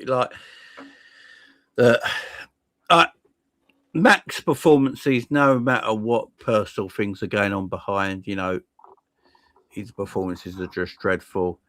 Are his legs gone after years of football? You know, you got to think the last 3 years, he's probably not had a break. I don't think he's had a summer break, has he? In the last 3 years. Look, that can happen. He's 27 years of age, and people like, and you think next summer he'll be fresh, his legs will be back. But it's a World Cup. It's a World Cup next summer. Yeah. So we've got a World Cup next summer that he's going to be pivotal for Argentina. So is McAllister going to be back to the McAllister that a lot of people saw last season as being pretty good? Is that McAllister going to actually be back next season if he's not having the summer off this summer because he's playing a World Cup? I just don't think it's the players, mate. If the whole team, like I said, if the whole team is underperforming, you gotta like blame who's in charge, mate. And he keeps playing the same midfield every single time and expecting, you know, them to perform in a higher level. He's not, like you said earlier, Jay, he's not even rotating the squad. So what do you expect is going to happen when the season keeps going again and again? It's like you said, last season, he's doing the same thing, playing the same players every single time in that midfield. They're going to get tired at some stage. You know what I mean? Look at what they did last season. I mean, they won the league by a counter. They played the same midfield throughout the season. Of course, he's going to catch up with them eventually. And that's why these guys are all playing in the same level. Because he keeps using the same stuff. He's not rotating the squad enough. And that's how I see it. You know what I mean? I'm not like every single time we're making excuses for the players when the players, that's their job. You know what I mean? You're doing your job. I go to my job every single time.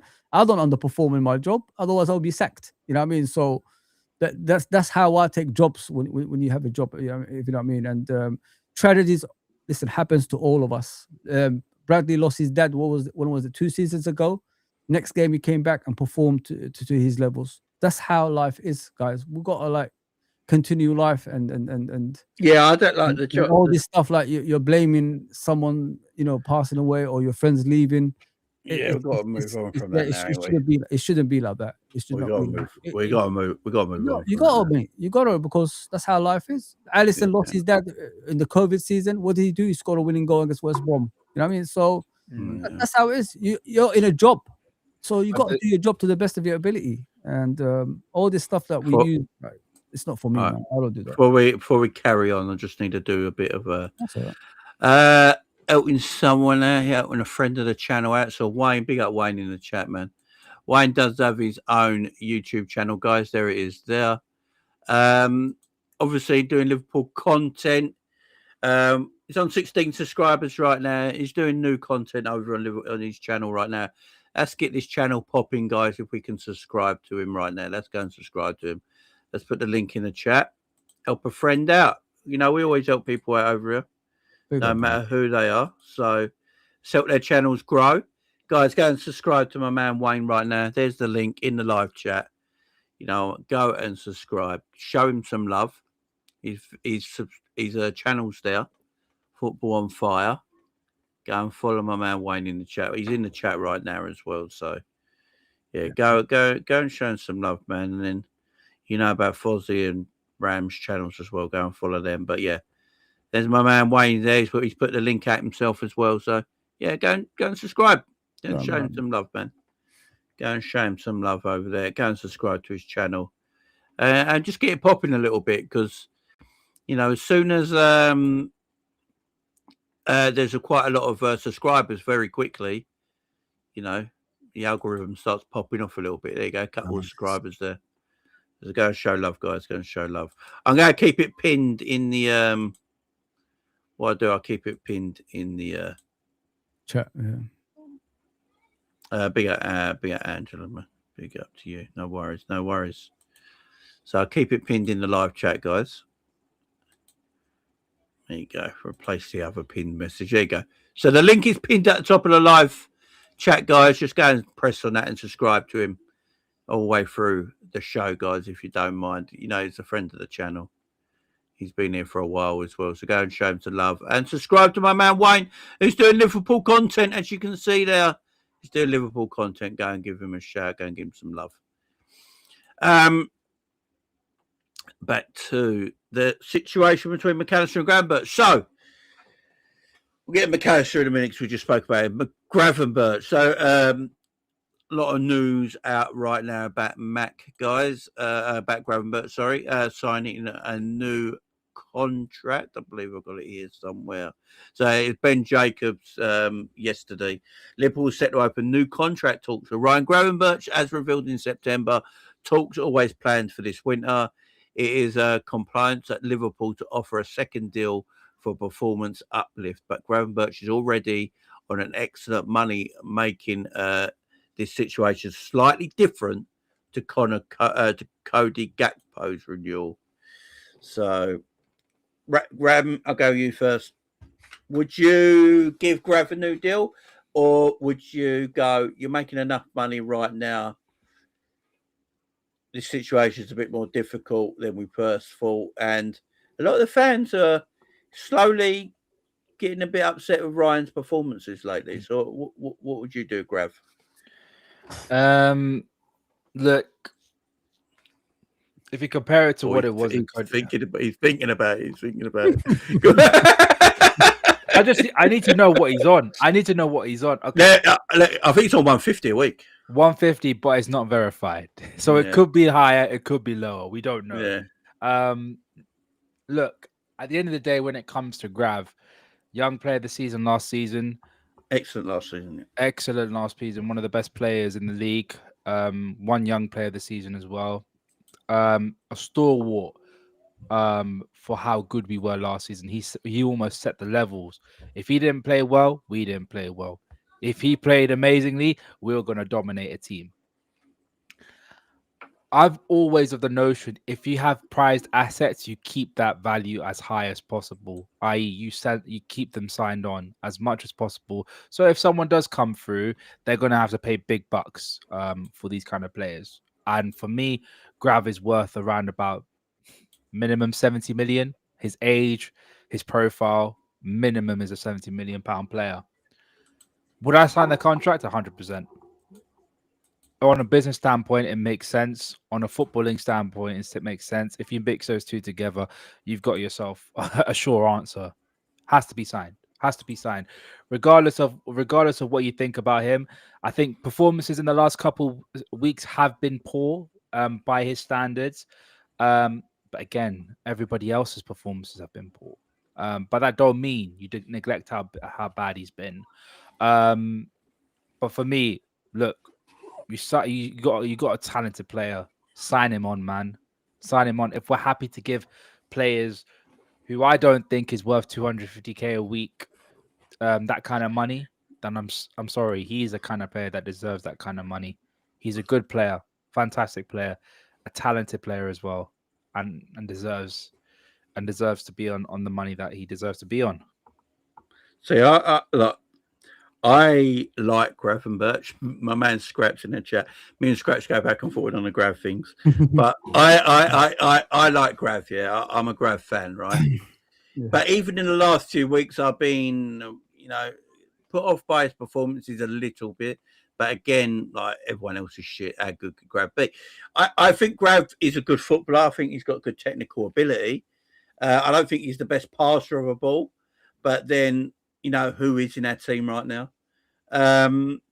Soboslai. Yeah, Soboslai maybe when he's got a bit of time on the ball, you can pick out a pass. Grav is, Grav's got a skill set that I think he's needed at our football club in midfield. Yeah. But if we want players like Adam Walton next season, I've said this time and time again. I don't think we're keeping one of McAllister or McAllister to get Walton. I just don't. I don't see us having a world where we have Grav, McAllister, Walton, Szoboszlai, Curtis Jones, Wirtz in our midfield. I just don't see it. I see one of them go. I see one of them going. Let me ask another question on that. Yeah, say last season's team, the way we played last season, would Walton fit in that team? Would you get rid of these players you're saying? If we played the same as we did last season? Say we was basically now at last season the way we was performing, and we talk about Adam Walton. Would we say the things we're saying now? No. I think we want Adam Walton because we got Wirtz. If you want to play Wirtz, I think Wirtz is more of an attacking 8 in a proper midfield 3 that's got a bit more stability. I think you get the best out of him. But if Slot wants to play Wirtz as an attacking 10, then you need a player that can pass the ball to him. And that's what Adam Walton can do. Adam Walton, he might not be everyone's cup of tea, but he gets his head up and he's got good vision. He's got a good pass. He can break them lines, right? When you watch Wirtz play, drops deep a lot for us, obviously, to pick up the ball in deeper positions. But it's very obvious Slot doesn't really want him there. He wants him higher up the pitch. That's why he's playing him off the left, to keep him high up the pitch. So you need a midfielder to get the ball into him. So with a player like Wirtz, you probably need a deep line playmaker like Adam Walton in that team. Because in the last 2 weeks, how many times now do we see Virgil go into that midfield position there? Every time. And pick up the ball because he can pass. Yeah. So it's obviously instruction. Virgil comes forward, gets into the opposition half, starts spraying balls about because he can pass the ball. That's what you don't want Virgil. You want Virgil back so we don't get countered on, and you have the midfielder there. So Adam Walton will be perfect. So for your answer your question there, Fozzie, I think last season it weren't needed, but because the way we play now and the new players we got, now we need someone like Adam Walton, which tells me, do we need a McAllister or a Gravenberch? Yes. Yeah. I don't know about Walton though. All I know is he's a possession player. I don't think he's your typical DM that you see around the leagues. like winning the ball back aggressively and things like that. I think it's just a part. It's similar. Is it similar to Zubimendi? That's what they wanted to get Zubimendi. And we wanted Zubimendi, didn't we? So Yeah. they want this passing DM that can play from the back and push it up to the number 10s and the forward line. I don't know much about that, but I'm more of a winning the ball back aggressively, having that fear factor in the midfield, so opponents don't get through that midfield. That's what I'm all about. If we get Wharton, are we going to improve with Arne Slot still at the helm? I don't think we're going to improve. So it just depends on the next head coach, what he wants, really. It might not even be Adam Wharton, to be fair. So we'll have to wait and see in that one. But as I said, I think what we're missing in that midfield is a ball-winning midfielder that has aggression at the same time to scare opponents. And when you have something like that on the pitch, it's more beneficial for you because opponents won't dare to attack you in certain moments and all that stuff. If you look at all the best teams, like you look at Man City, Rodri, Fernandinho, you look at Man United of old, Roy Keane. What I mean? That's what you need. You need that type of dominance in that midfield, and I don't think we have enough of that. And do them DMs exist? Huh? Do them DMs exist now? That's the problem. But that's what I know you guys want to go problem. this type of football. Look at the way the football is going now. It's going towards the aggressive side. It's not going towards the technical side. Even Pep Guardiola doesn't play the technical side anymore. So you got to look at how football is heading. It's heading towards that direction. And we've got to be ahead of the curve. Once we get hopefully a new coach in regard to those type of players. Jamie, you do need that. I'm telling you, mate. Like you need aggression. I agree with you. I agree. I agree with you. You look at Real Madrid, you look at Barcelona, you look at all the greatest teams that ever existed. They have that aggression in midfield, and we don't have enough of that. Well, that's a nice team. That's why people come to Anfield now. They play how they want because they know how to play against us, and they get joy out of it. So if we have something different that puts fear in the other teams, maybe we could get more joy going the other way. That's how I see it. The protection from the midfield is key for your success as well. I don't disagree with you about the aggression thing. The problem is, like a Rodri. Rodri is everything. Like for Flacco. Yeah, Flacco when he was at Liverpool, he was like Flacco was one of the best DMs in Europe, but he's a great passer of the ball. Can move forward with the ball. That's what we want. We don't want just no one wants an Ugarte who can't play football or a Polinia who's not great at football, but they're aggressive. That's not what we want at the higher end. We want, like Declan Rice for Arsenal's aggressive but can play with the ball. That's what Liverpool wants. So I'm trying to think what kind of midfielder is actually out there that can give you that aggression but can still play. Now, Adam Wharton's aggressive. He gets stuck in. But, you need probably another one next to him. And this is my thing about are McAllister and Gravenberch our future going forward? Because if you want these passing aggressive midfielders, Adam Wharton is one of them, but you need another one next to him, don't you? Yeah. You need another one, like maybe a Belieber. Maybe like a Belieber who's more of a ball runner like Grav is, but he's more aggressive than Grav. There is one, Jay. Maybe something like that. There is one, but he's unattainable. It's Kimmich. Yeah. Kimmich's never going to leave him Bayern Munich, man. Yeah, that's what the level we're talking about, right? Yeah. Kimmich is the only one who can do the aggressive thing, who knows how to defend because he's played at right back. He's obviously main position in the centre midfielder. Tactically, very, very good. Very, very good passer of football as well. Very press resistant as well. That's the level that we're talking about, and there's no one else that is out there that is that. People will say Angelo Stiller. Stiller's not as aggressive as Kimmich. No, there's a reason why he plays better when Carrot Sauce next to him because Carrot Sauce another reason why his valuation ain't that high either. Yeah. There's also that as well. And he ain't homegrown as well. People will say Elliot Anderson. People may not like this. I don't rate Elliot Anderson. Elliot Anderson's a good midfielder for the team he plays for. Yeah. I think is he going to be any better? I don't know, man. I don't think he will. I think Elliot Anderson's as good as Elliot Anderson's ever going to be. He is the kind of player that makes other players look good. I think he's a good footballer. I think he's a good footballer. I just don't think. But we're talking the top level, Jay. Like the top Yeah. level, he's the guy to play that. If you have a Rice next to him, if you have a Palmer or a Jude Bellingham, he will make those guys look a lot better because he's there. He's the Yeah. guy that elevates everybody else, but If- he's not an elevator himself. I'll tell you what, if we got Elliot Anderson, you know, a few years ago when we changed our midfield and he was playing at that level, it'd make more sense. Yeah. But now it doesn't make as much sense. Big up Liverpool 67. Edison, look, I watch a lot of Italian football. Edison ain't what everyone thinks he is. You know, He's not a great passer from what I've seen. No, he's a break the box midfielder. That's what he is. He's not that. DM, is he really? No, he's not he's not aggressive at all. He breaks into the box a lot. He's technically very good, low. Technically a very good footballer, but he's not aggressive at all. Kamara, yeah, I hear you on Kamara. Kamara's good. Walton and Belieber in our midfield, I think.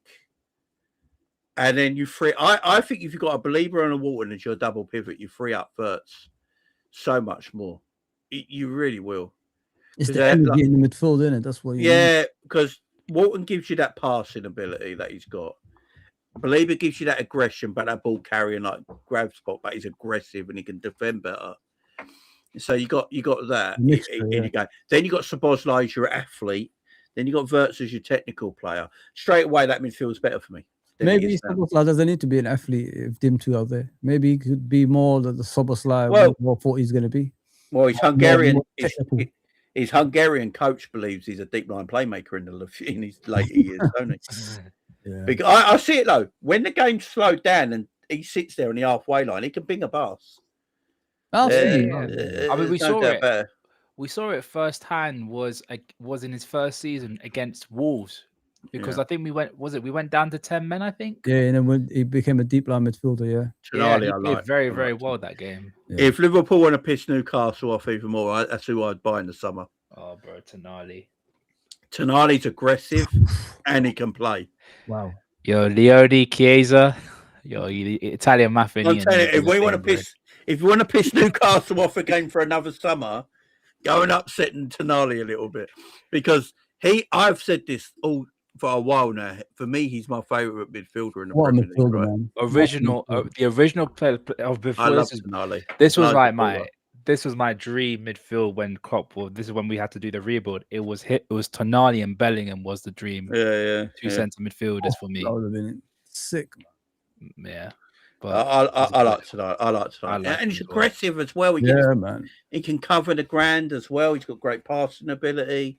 Can break lines. He's aggressive. He's an athlete. There you go, people. People say Italian players can't play in the Premier League. There you go. He's a different breed, man. He's a great player. And, he's the Gattuso type Italian. Not like the he's not like the Pirlo or like the calm players. Yeah, he's the very much like I'm gonna be in your face kind of player. Yeah, I like Tonali's my guy. And that's why I keep coming to this McAllister Grab thing. So by the sounds of it, they go both get new contracts. I'd be surprised if both of them get new deals, guys. Because I have to get it anyway, man. The resale value, isn't it? Resale value. Let him pay the value for free, aren't we, Jay? And like every single time we hear players leaving, they're leaving for free. So there's one getting resale. It's okay, man. There's one suitor I think that will definitely go in for Grav. That's if they have the money, and apparently there's a lot of rumors about DIC or somewhere in Abu Dhabi or Dubai that's going to buy Barcelona. Wow. I have a feeling if they get bought out, Barcelona are going to come for Gravenberch. Well, yeah, both players left suitors. There's no doubt about that. I keep saying that. I think Liverpool need a midfielder in the summer. There's no two ways about it. They need a midfielder in the summer. I think we knew it all along, Jay, and we did say like we could wait till next season, considering what we done last season. You know what I mean? Yeah. We bought all these players, and I said I'm willing to wait another season, thinking like we're gonna be challenging for the league this season and probably winning it again and probably competing for the Champions League. That's what I thought, and I said I'm willing to wait next season if they could go and search far and wide for a DM that's suitable for Liverpool Football Club. And then next season, that could be a marquee signing, but it didn't go that way. So It still like can happen, obviously, in the summer and all that stuff. But as for Gravenberch and McAllister, I don't judge. Listen, guys, I'm not in the same boat as everybody else. I'm not judging these players at all on this season because of it's mainly what this head coach has done. You know what I mean? So we know what they're capable of, these players, and I don't think this season he's got the best out of them. And you know, him changing up things and where we're all over the place has played a part in regards to, you know, the way those players are playing. You know what I mean? I understand if one player is out of form, but when the whole team's out of form, you got to ask questions. Like, as a football person, like you guys are, why are these things happening? Why are these things reoccurring? And why is every player on that pitch not in their form like they were last season, the seasons before? Because of, you know, it's a tactical thing, man. The tactics are awful. It's like a 10-year-old giving you tactics on the pitch, from what I can see when I'm watching Liverpool. And I'm serious, guys. Like, I'm not even joking about that. It's basics. Like, we're struggling with the basics. Forget about the difficult things players do. We're struggling with the basics. When you're struggling with the basics, then you got to ask yourself this question: what's happening to those players that can't do from A to B passes? What's going passing, on? no Yeah, movement, no no pass. movements. There's no like creativity. We don't take shots from outside the box. We don't score from set pieces. You know what I mean? Like, things like that. Sometimes, you know, as a coach, what you got to do is you got to analyze your players. You got to go back to the training ground, go to the boards, like each player, bring them in, show them what they're doing wrong and all that stuff. And if they don't get it right in the next game, we'll stay longer after the training, you know, after training to, you know, to get your performances back up. The players will get fed up. Shit, man, I'm not staying an hour late again, man. I got to start performing. You know, things like that. You got to do things like that to get players going. But this guy, I don't know what he's done to this team, man. It's been built by Klopp and ruined by this guy now. And Fozzie, you know what you're saying? I can't disagree with it. I can't disagree with it. Like, even the stuff that he said, even like a 10-year-old or a 5-year-old can tell you that it's not right. Like, how many times when you hear, like, when you were like 7 or 8 years old, your coach used to say you're not allowed to walk. exactly. You're not allowed to stand around. The only time you're allowed to stand is when the ball's out of play, and now you can get a break. But you, at a minimum, better be walking into a better position. Bare minimum. You're not allowed to just stand in one area. It's not allowed. I agree, man. And this is a 7-year-old. I want to get your guys. I want to get everyone's view on this right now, okay? Jamie, you should do a team of the season so far. Copy should pick up all the panel show. Yeah, we can do that. Here we go. Right. I want to get you guys' views on this. I'm going to play the whole clip. It's only 1 minute, 42 seconds.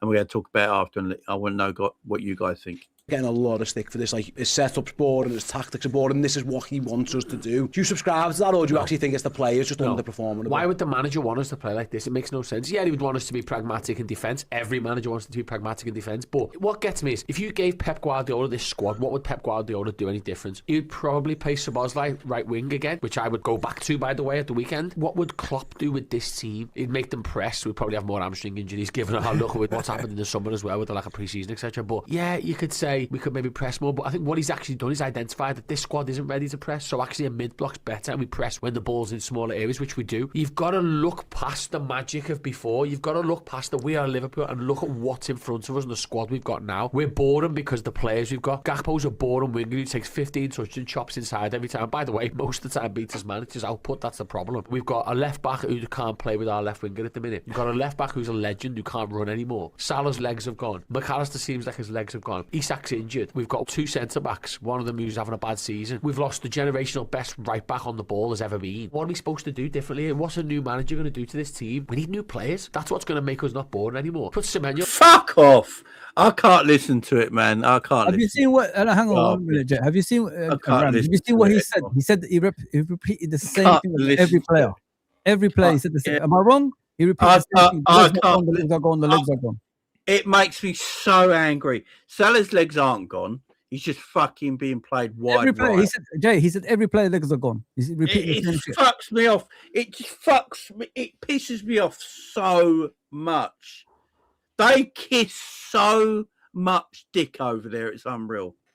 I can't believe what I'm hearing after time. So Cody Gakpo ain't playing any different this year than he did last year, and I bet they all rated him last year.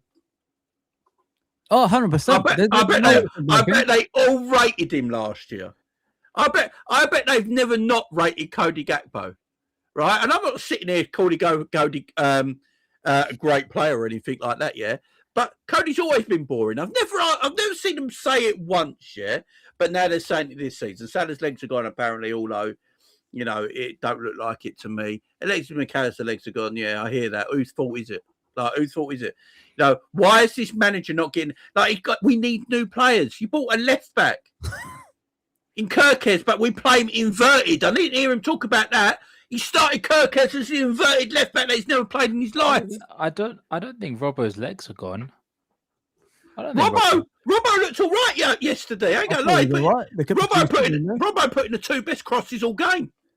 I just don't think his legs. A lack of movement. See, I mean, there's no tactical side of the game. That's why these players look out of place at the moment. By the way, but this go back to my original point. It goes back to you identify the players that you have and play a certain way and system to maximize their output. Spot on, man.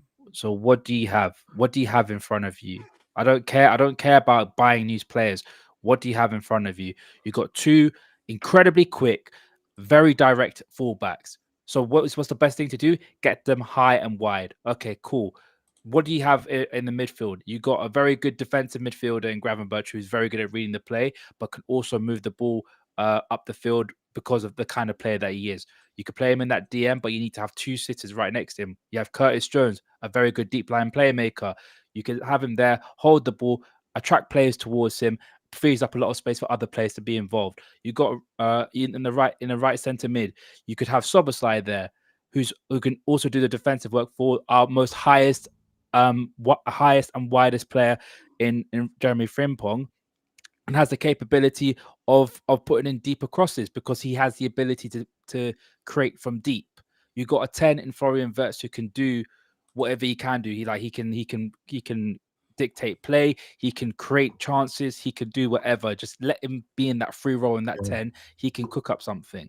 What do you have left? You got two strikers available. I still think, regardless of what we think about Cody Gakpo, in a front 2, hypothetically and on paper, it can work. It can work. It's just how you use those players is the real issue. It doesn't matter about what system, because obviously I talked about the diamond because I just think having that structure in place would make this team work. But it doesn't matter what formation you have. It doesn't matter what type of players you have. You have to find the right formula to get the best out of each player. And that is what the manager is not doing at this moment in time. Mm-hmm. And that is the biggest issue. It drives me out. I just watched the end of that video. It drove me fucking mad what he was saying. New players, man. Trent barely did anything last season. I can't remember Trent that much. Right? He barely did anything last season. He's talking about pressing. How much did we press last season? Can I? Sorry, I'm sorry, Jimmy, because this is pressing. I don't remember any. This is one problem that I have, because I think people tend to forget, and this is where whenever he was available and he never played him at right back was my biggest issue. What was Jeremy Frimpong's greatest attribute when he was at Leverkusen?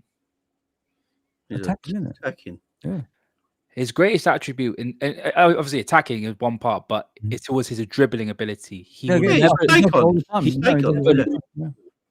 never loses the ball because, one, he's got incredible pace, and his dribbling ability, his close dribbling ability, is very, very good. Very good. So what do? Maximize that. You don't need to be Trent who could spray at 40 yards.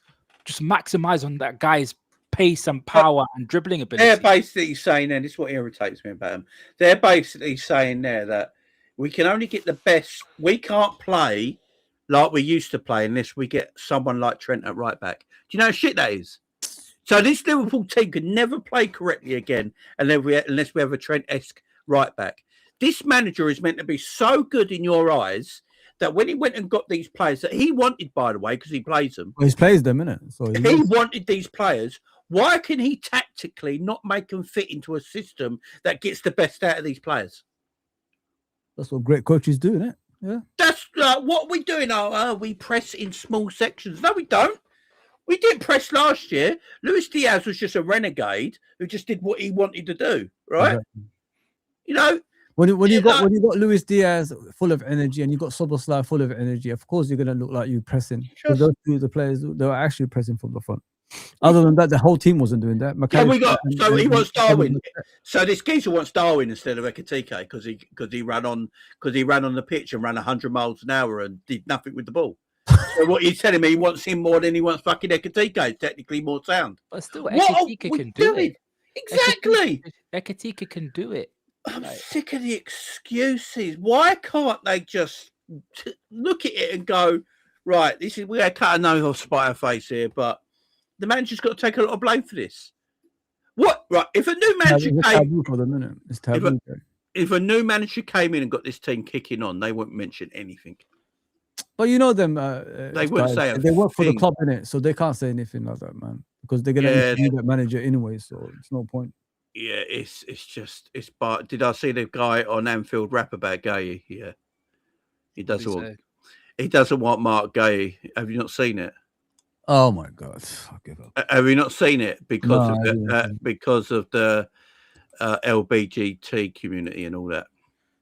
Well, they care about that now, yeah. Good. Yeah, because he's a very Christian man, ain't he? He's a man of God, ain't he, Mark Gay? Yeah. He wrote when they had the rainbow captaincy armband.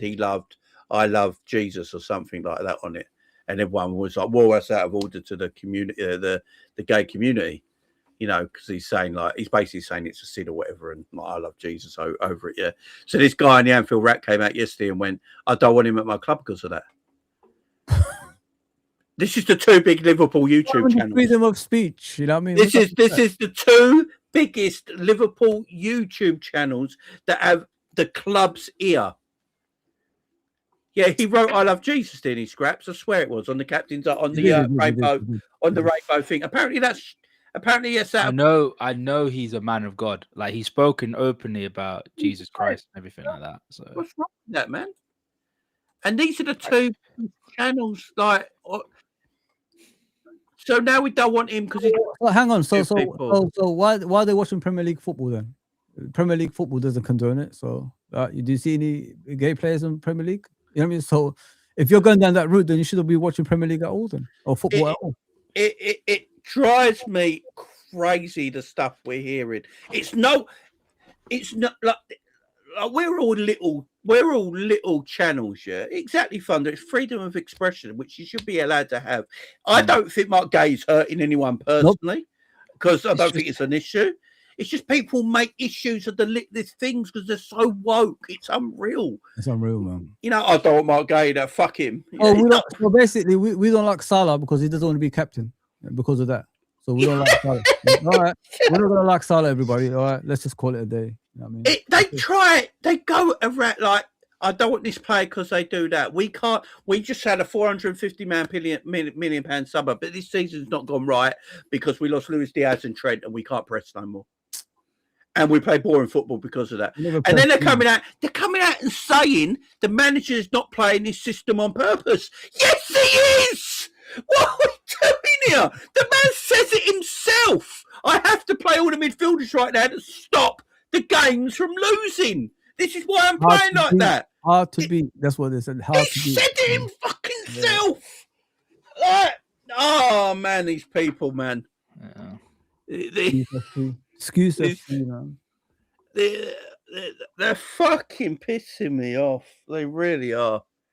They really are. Don't listen to those people, man. They had the nerve. These people as well had the nerve to go about Mo Salah throwing the club under the bus, yeah, right? And they called him out on it and said they had to be sold, especially that Stee and all that, right? You know, threw the club under the bus, right? They're throwing all the players under the bus. Yeah, they are. Because they're saying all these players are shit.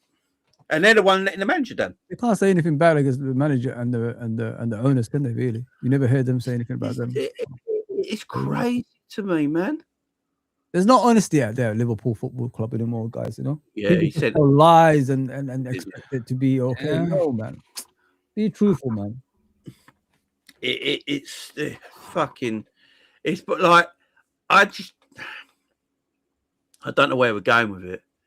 Like, we ain't going nowhere, guys. Like I told you guys, we ain't going nowhere, man. Like, I said it, but Jamie, you're as younger than me, but you've seen Liverpool, mate. you know, when you're in this kind of rut, it's impossible to get out of unless you make some changes quickly, mate. We have to make some changes as a head coach quick before it gets to the point it's unrecoverable. You know what I mean? Look at Man United, mate. Like, they've been stuck with the same manager for so many years. They had how many managers after that? 7, 8 managers. You know what I mean? We don't want to go down that route. We don't want to completely get rid of the club, influence in this football club. We just need someone that could just galvanize everybody together and get us back on track. Because it's tactics, man. What makes me laugh though? Tactics. They will all blame. They will look at Man United and laugh and joke about it and how shit they are, and blame their managers and blame all the coaching staff and all that. But when it's happening at our club, at your own club, they want to blame everyone else. They want to throw every player under the bus. Do I think players are performing? No. But I keep asking everyone this right now. And if they were in front of me right now, I'd ask them to their face, right? I'd get banned off their channel straight away, right? But I'd ask them to their face, right? We are games unbeaten. You guys think that's a good run, right? Although we're dropping points, but we're 8 games unbeaten. In every game we play, do you see any confidence in the players getting better and better? Nope. So how's it on the players? This, you know what it reminds me of? I said that in Frank Do my head in, man. Jamie. What I said was, if you guys could remember, if you're as old as me, we're ancient, by the way, dinosaurs. When I was a kid, Not me. let me explain to you, Ram. If you look at when Graham was in charge, the issue that he had was like he changed things too quickly. Hence why that 30 years came in, because he got rid of some of the senior players too quickly. He brought in some players that didn't even give a damn about the football club. They just wanted the CV because they obviously at Liverpool Football Club. And he got rid of the boot room. So everything just went pear-shaped. And then 30 years later, you saw what you saw. I mean, Klopp had to come and change things back to normality, get the boot room back, get the atmosphere at the football club back to normality. That's what I see when I'm watching Arne Slot. Arne Slot came in saying he plays similar to Jurgen, and there ain't that much difference. I already spoke about that. I know that, guys. But the reason things look different is because of the pressures from the outside as well. When you're in the press conference, number one, you're going to get people that support Liverpool Football Club, yes, but you're also going to get rivals that's going to say things that's going to get in your nerves. So what happened to him is the rivals have been telling him all last season, all this season, you're obviously playing with Klopp system, you're playing with Klopp players, and imagine that's in your head every single time. And he tried to make a lot of changes too quickly this season. Hence why where we're at the moment. When the pressure from the outside influences you, you lose focus of what you had before. And that's what's happened to him this season. If he's just stuck with things and slowly implemented his ideas in the next couple of years, I promise you, things won't be as bad as this. But unfortunately, he let the outside influences. You remember what he was saying every single time? People are going to say, me moaning about long balls is a bad thing and all this stuff. Remember, he kept on coming in the press conferences saying things like this, repetitive with things like that. And he didn't want to say things because, they're going to have a go about it. This is what I'm saying. He let the outside influence actually affect him, unfortunately. And now this is why he looks as bad as that he is. That's how I see it anyway, guys. If you look at the Graham Souness era, if you guys were around, you know what I'm talking about, because it's so similar to what we see right now. Changing things too quickly affects the football club as a whole. Now, you haven't got the fans on your side. Now, the players are not on your side. Now, the ownership stopped your actual contract extension. Remember, guys, he was on the road of getting a contract extension. You don't even hear that anymore. And now we're in January. Who are we signing? Nobody. So it just shows everything. He messed up the whole system that was there for him to prevail, to become a better manager because of the pressures of the outside. That's how I see it. I don't know if you guys agree or disagree. No, I'm with you, man. Go on. Obviously, the Souness stuff, this is way before my time, but obviously, Fozzie, you're very knowledgeable. You obviously lived through that period. Fozzie's 53, man. Yeah. I didn't want to say that, but he's only like 4 years older than myself. But thank you, Jamie. Yeah, but carry on. That's the one thing. Like, there's a reason why I've always been, obviously, when I'm on the terrace, I'm very critical about the the way Roman was running things in his latter years in particular, because at that time football became a lot more sophisticated. Like football teams have become sophisticated. There's a reason why when Man City are looking for their next manager after Pep, they share similar traits to what Pep has. There's a reason when Barcelona, the best ever example I could give you, Bayern Munich in between the years of after Jupp Heynckes and then in between those years and Hansi Flick, there's a lot of turbulence. There was a lot of identity crisis. That's the big one that people used to say. Especially they would win league titles, they'll win Pokals because they were the best. They were the best team in Germany by far. No one came close to them. But the one thing that they said, especially when it came to Europe, there was a big identity crisis at Bayern Munich. What did they do? They went back to their roots and brought in Hansi Flick, who knew the club in and out, went through the bad times, the good times with them. And what did he do? Bring back their identity. Our identity, whether we like it or not, was forged by Jurgen Klopp. I've always maintained this. Is not always Michael Edwards and co. It's everybody. And Klopp was a big part in that. Michael Edwards, I'll be honest, FSG and Michael Edwards, in my opinion, did not know where they wanted to see the club going. So they hired Jurgen Klopp because he knew how to rebuild clubs. And he's like, this is my style of football. This is how I like to play football. I think this style of football would resonate a lot with the Liverpool fan base, and it did. And then we stuck with it. The one thing I've been very critical this season, and the reason why I've been adamant that we're playing so poorly is because we've gone from footballing style A to footballing style B. Yes. You can't change from going west to east in a matter of days. Spot on. Like, you can't. There has to be a bedding in process. Like, you have to bed in the process. You have to bring in players who will show you how to implement the style of football, and then you'll start to see remnants of it within the field. Unfortunately, we're not seeing it because all the players that he bought were just chucked into the deep end. Some of them didn't perform at the level, and he didn't take them out at the right time. Nope. I.e. Kirkes was playing at such a poor level, and he didn't take him out for Robertson. Like those kind of examples are the main ones. If you're trying to create an identity that is moving slightly away from the previous one, you got to give it time, man. You got to give it time. Otherwise, you will have this. That's why teams under Roman, like when they go from Ancelotti to Villas-Boas, it didn't end well because it's completely different styles of football. It's a philosophy, isn't it? Clubs are all about philosophy now. It's all about philosophy. Pep Guardiola, Man City won't be signing. What's it called? They won't sign like the guy that from Getafe, at their club. Well, Michael, whatever his name is, because they're going to be, because that style of football will never resonate with the fan base, and it will never resonate with the football players. And that's what we've done with this club. Our football philosophy has all been about fast, direct, electric football.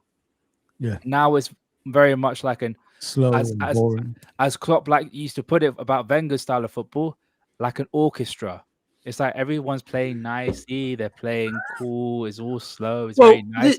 That's not us. No, it's not. We're meant to look. We got players that want to play quick tempo football. 100%. Yeah. No, and if you look at I say like that Red Men TV thing's really pissed me off, right? Because it's so much bullshit. Yeah. I look at when Klopp first joined Liverpool. Yeah. Look at the style of play in one game difference between Brendan Rodgers and Jurgen Klopp in that Tottenham game. Yeah. Just that one game with the same players Rodgers had that weren't ideal to what Klopp wanted to play, because that's why he moved them on eventually. But look at the style difference in one game. He went, "No, you're not fucking running." You know what I mean? Yeah. That's what he basically told him. Adam Lallana onto his arms, didn't he? They're all knackered after the Tottenham game. It's a 0-0 game, and everyone was shattered. They go off the bench. They spoke about it after, we haven't run that much. He got us in training. First day, we were just fucking running. And that's what he wanted us to do, run. So in one match, with the players that weren't his players yet, he changed the philosophy almost in one game. And us as viewers and supporters and fans watching it goes, there's the change. That's what he wants. I understood Klopp's philosophy of football in one game. Becoming Liverpool manager, right? One game, right? And it went like that for the rest of his time at Liverpool. And he got and the more he went along, he got the players that are more capable of doing that job. And it wasn't like players for 100 million, was it? Anything like that? Yeah, and he got the best out of them. Yeah. I look at Slot, and this is where I disagree with the Anfield, the Redmen TV lot, saying it's not on Slot. It is, because he got players in that he wanted. He had a summer where he always talked about wanting Frimpong because they spoke together a lot and saying he would be such an asset to him down that right-hand side of his pace. He talks about pace a lot, right? Doesn't use him properly. You get Florian Wirtz, one of the best midfielders in Europe, doesn't use him properly. He gets Alexander Isak, doesn't know how to give him the ball to score goals. We don't create for him. You know, you got Mo Salah, who last season was your top goal scorer, who played on the edge of the box and didn't come back so much. This season, he told Salah he can't do that anymore. You've got to come back and defend a lot more than you did last season at 33. Pointless. What's the point? So he's not the same player. He changed everything. Oh, 100%. He changed everything and got players playing in a different way that don't suit the calibre of footballer. So I don't agree with all this bullshit. Managers can come in and make a difference on day fucking one. If they're that high up, if they're that good, they can make a difference on fucking day one. So I don't buy all this bollocks. I really don't. I'm looking at a team. Yeah, we're a bit threadbare right now, so I'll give you a bit of the benefit of the doubt. But you can put an 11 out there. Liverpool can pick an 11 for Fulham tomorrow, yeah? That if they play the right way, would wipe the floor with Fulham. Spawn. Would wipe the floor with Fulham if you play him the correct way. If you let the handbrake go off and go out there, enjoy yourself. I want you to express yourself for a day. Don't worry about anything. I take all the blame for it. If anything goes wrong today, I'm going to stand in front of that. I stand in front of that camera after the game and I put it all on me. It's nothing to do with you boys. Go out there, enjoy yourself. Play with the handbrake off. Fullbacks attacking, make things in work up top. Little passes, 1-2s, back heels, flicks. Go and have fun. Do it. Enjoy yourself. That team will fucking win that game, I'm telling you right now. But what's going to happen tomorrow? I play with the handbrake on. Right on. You know when you put it too hard? Yeah. You know when you put it too hard, it's stuck a little bit. Yeah? Jamie, to pull it too hard and the missus is complaining and be like, why did you put it this hard? You can't get it back down, right? That's where the handbrake will be, yeah? No one will make any movement. Virgil will get the ball near the halfway line.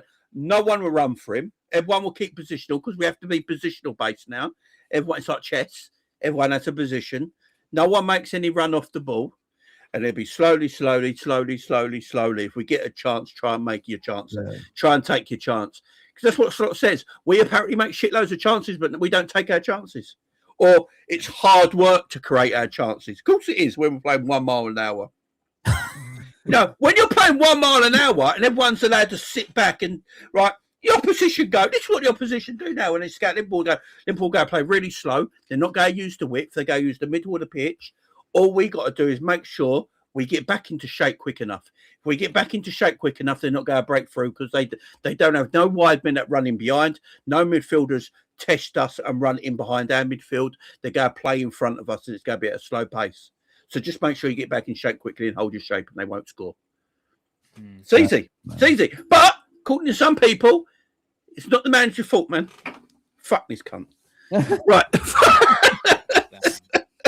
Madness, isn't it? And not only that, like you got to look at it from a point of view behind his Slot as well, guys. I'm sure you heard it when he first came. He likes to work with a small squad, so there's no excuses now. You're working with a small squad. He said it himself, but now he's gone back on it a little bit, ain't he? Saying we ain't got the players. He's gone back on it. You remember? I keep going back to this as well. I'm pissed off now, so I'm ranting. So go back to the Bournemouth game. He had an on-air argument with Jamie Carragher. What did he say? I want to play attacking, exciting football. Yeah, first day of the season when we won 4-2. I want to play attacking, exciting football. What happened? Yeah. What happened? Tell you what, I don't know about you boys. Give me that Bournemouth game tomorrow. Give me that Bournemouth game tomorrow where it is exciting. I said it on the same show yesterday. My heart doesn't move anymore in Liverpool games. It's placid. No appointment. More hoping. Yeah, it's just that you can put a heart monitor on me and it'll just be yeah, all right. There's no up or downs. No, There's Give a me some little up like and downs. there's a little when Verts gets the ball, Ekitike, you're like, and then it goes back. Yeah. To I want my heart to pump again. I want to feel some excitement. Give me that Bournemouth game. So Fulham have a couple of chances to score, but we score 4 goals. Yeah. Do you know how pumped I'll be for that? I can imagine Jay is like the Undertaker. Whenever Ekitike's got the ball, he just rises up, and then he goes back down. No, that's the only time. Ding. When Curtis Verts and Ekitike start balling out on that left-hand side, I'm like, and then that's it. And you hear the gong, and you're like, "Oh yeah, I'm back." I'm back Yeah, back down. That's it. It's like it's so like I'm telling you, if I didn't do this as a job, it'd be hard to get up for every live game to watch, man. It really would. Yeah, man. Yeah. It really would. I just want to see. I just want to see him go and ball out. I really do. You got nothing to lose now, innit? If you think about it. Like, Yeah, so man. go on, I'm with kickers here. I would respect Slot more if he did that. yeah. Like when was the last time you saw Arne get angry? Can't- The last time I saw Arne get angry was Everton last season. Oh, I would say Chelsea last season. Yeah, that's it. When he was Where's going like, where Where- is that? Where's the anger of Slot now? It's like he don't care. yeah. When I saw the Chelsea game where he just got absolutely vexed at the referee because I think it was Nunes got fouled by. Yeah, Yeah, yeah. he went fucking. He went mental. mental. I was Yeah, like, yeah, yeah, that's yeah, my yeah. manager. It's like, Yeah. I mean, that's what I want to say. If I saw that now and he was going fucking mental, yeah, I'd be like, right, you're giving me something to believe in. Yeah. I can see the passion. There's no passion there at the moment. It's like he's happy with everything. Again, this is why I don't agree with Redburn TV. No, if he didn't want to play like this, why is he not getting angry about it? Why is he not coming out in press conferences and saying that? He's not getting angry about it. What does he say in press conferences? Fine margins. Always. Yeah, we're Oh. bad at set pieces. If we weren't bad at defending set pieces, we'd be higher up in the league. That's what he says. yeah. What he says. So he does want to play like this. It's just It's terrible. because again, we've got nothing to lose right now, yeah? We got 0 to lose. 0. Take the handbrake off and just let the team go for it. Yeah. Just let it go for it. If you lose 1-0 and we play exciting football, I guarantee you right now, fans will be more happy with that than a boring 0-0. 100%, man. Play Chiesa on the left. Maybe try Chiesa on the left. You never know, innit? I can't speak for you two. I can't speak for anyone in the chat, right?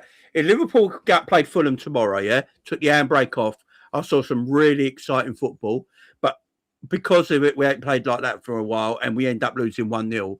I'd be disappointed at the result, but I'd be more happy about it than I would be the 100%, Leeds 0-0 at Anfield, where it's boring. You know, this know what I mean? finishing top 4 and all that stuff. I'm not all about that. We should be actually challenging for the league title this season. You know what I mean? And if it doesn't work out, it doesn't work out. Just go out all out now. Just do whatever.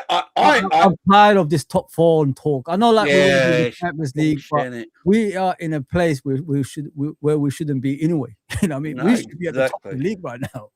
I But think top 4, even if we got this is the thing, top 4 is between us, Chelsea and Man United. So really, in theory, if he's looking at that, he should be going, right, league's done. I hope this is a wake-up call, right? Yeah. Tomorrow. League's done. They're 15 points ahead. It's never going to happen, yeah? City are 10 points ahead. Aston Villa are 9 points ahead.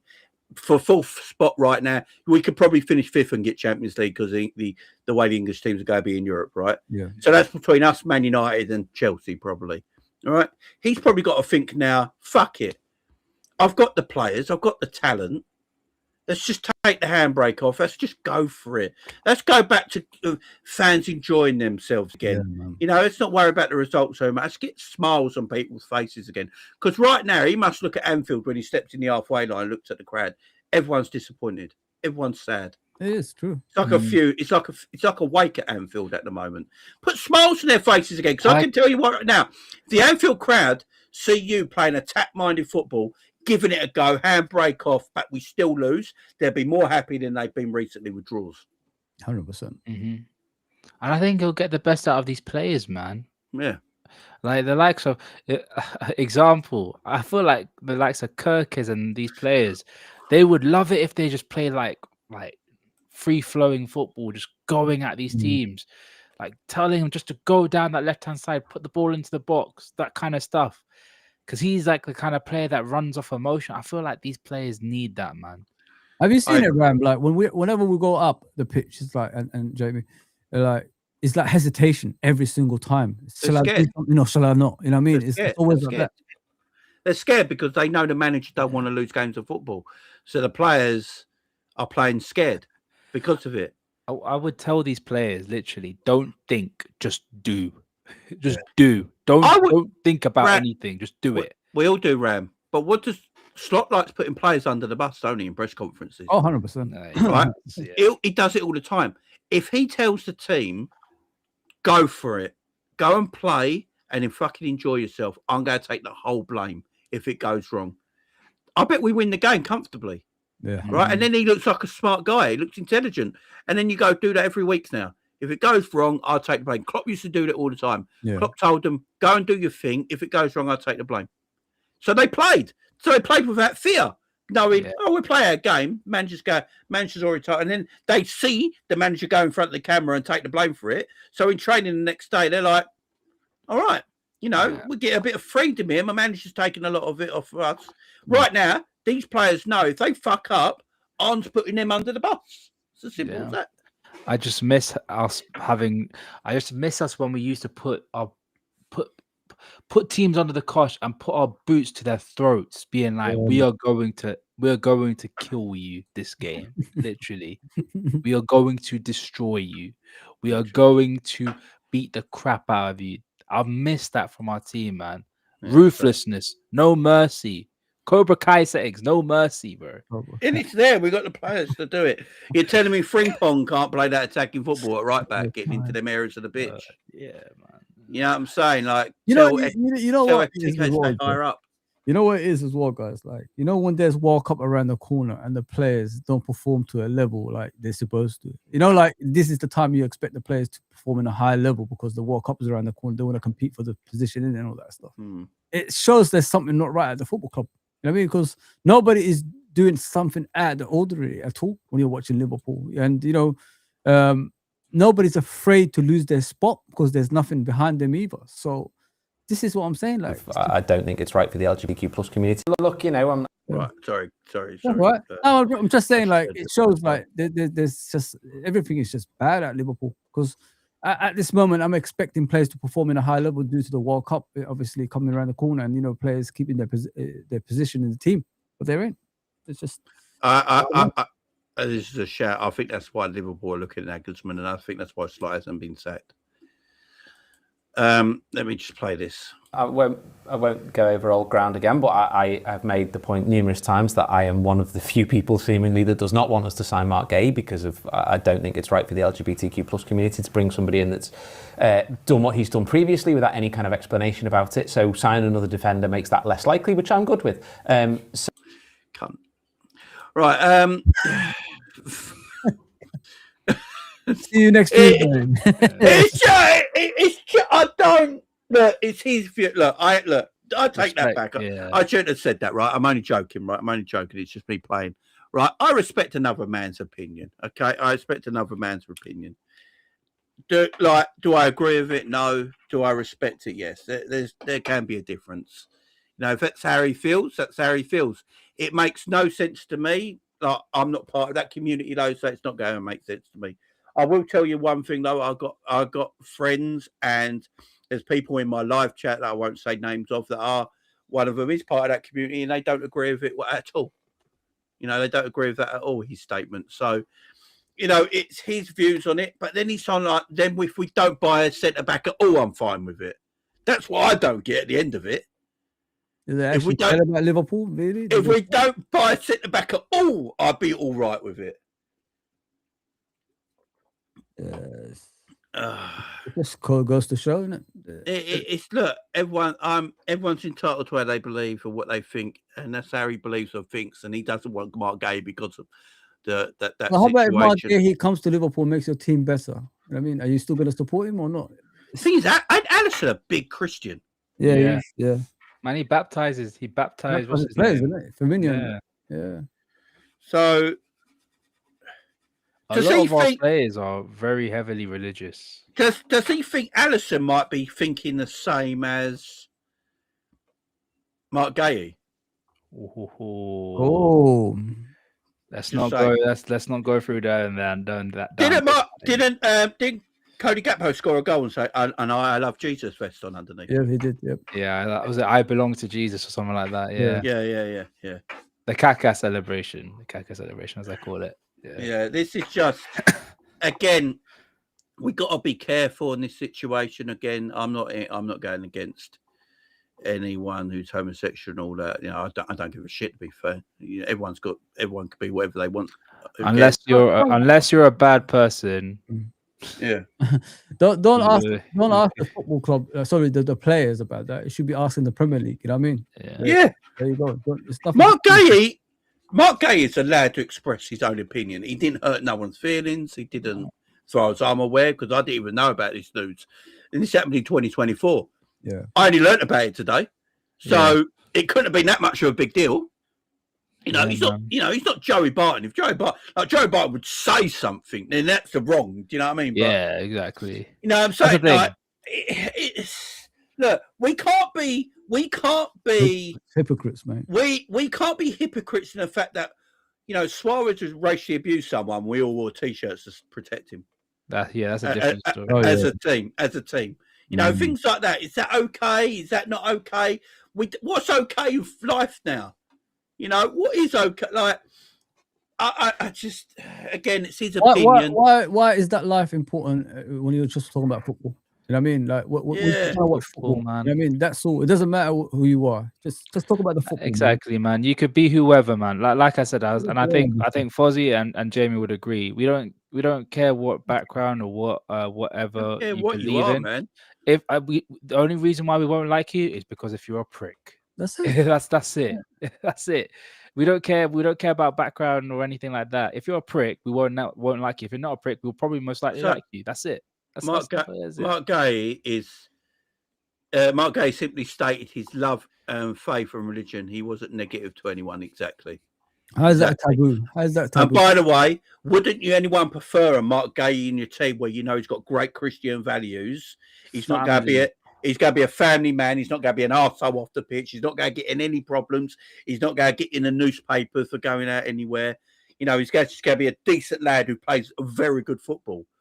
That's your role model to your kids, isn't it? That's what your kids want. What you want your kids to be, right? Exactly, Scraps. Scraps has got it right here. As long as you're not an Arsenal fan, everyone's welcome, man. Great example, Scraps. Great example, bro. Thank you, man. It's just, Bram. Why are you conservative, man? Just say it, man.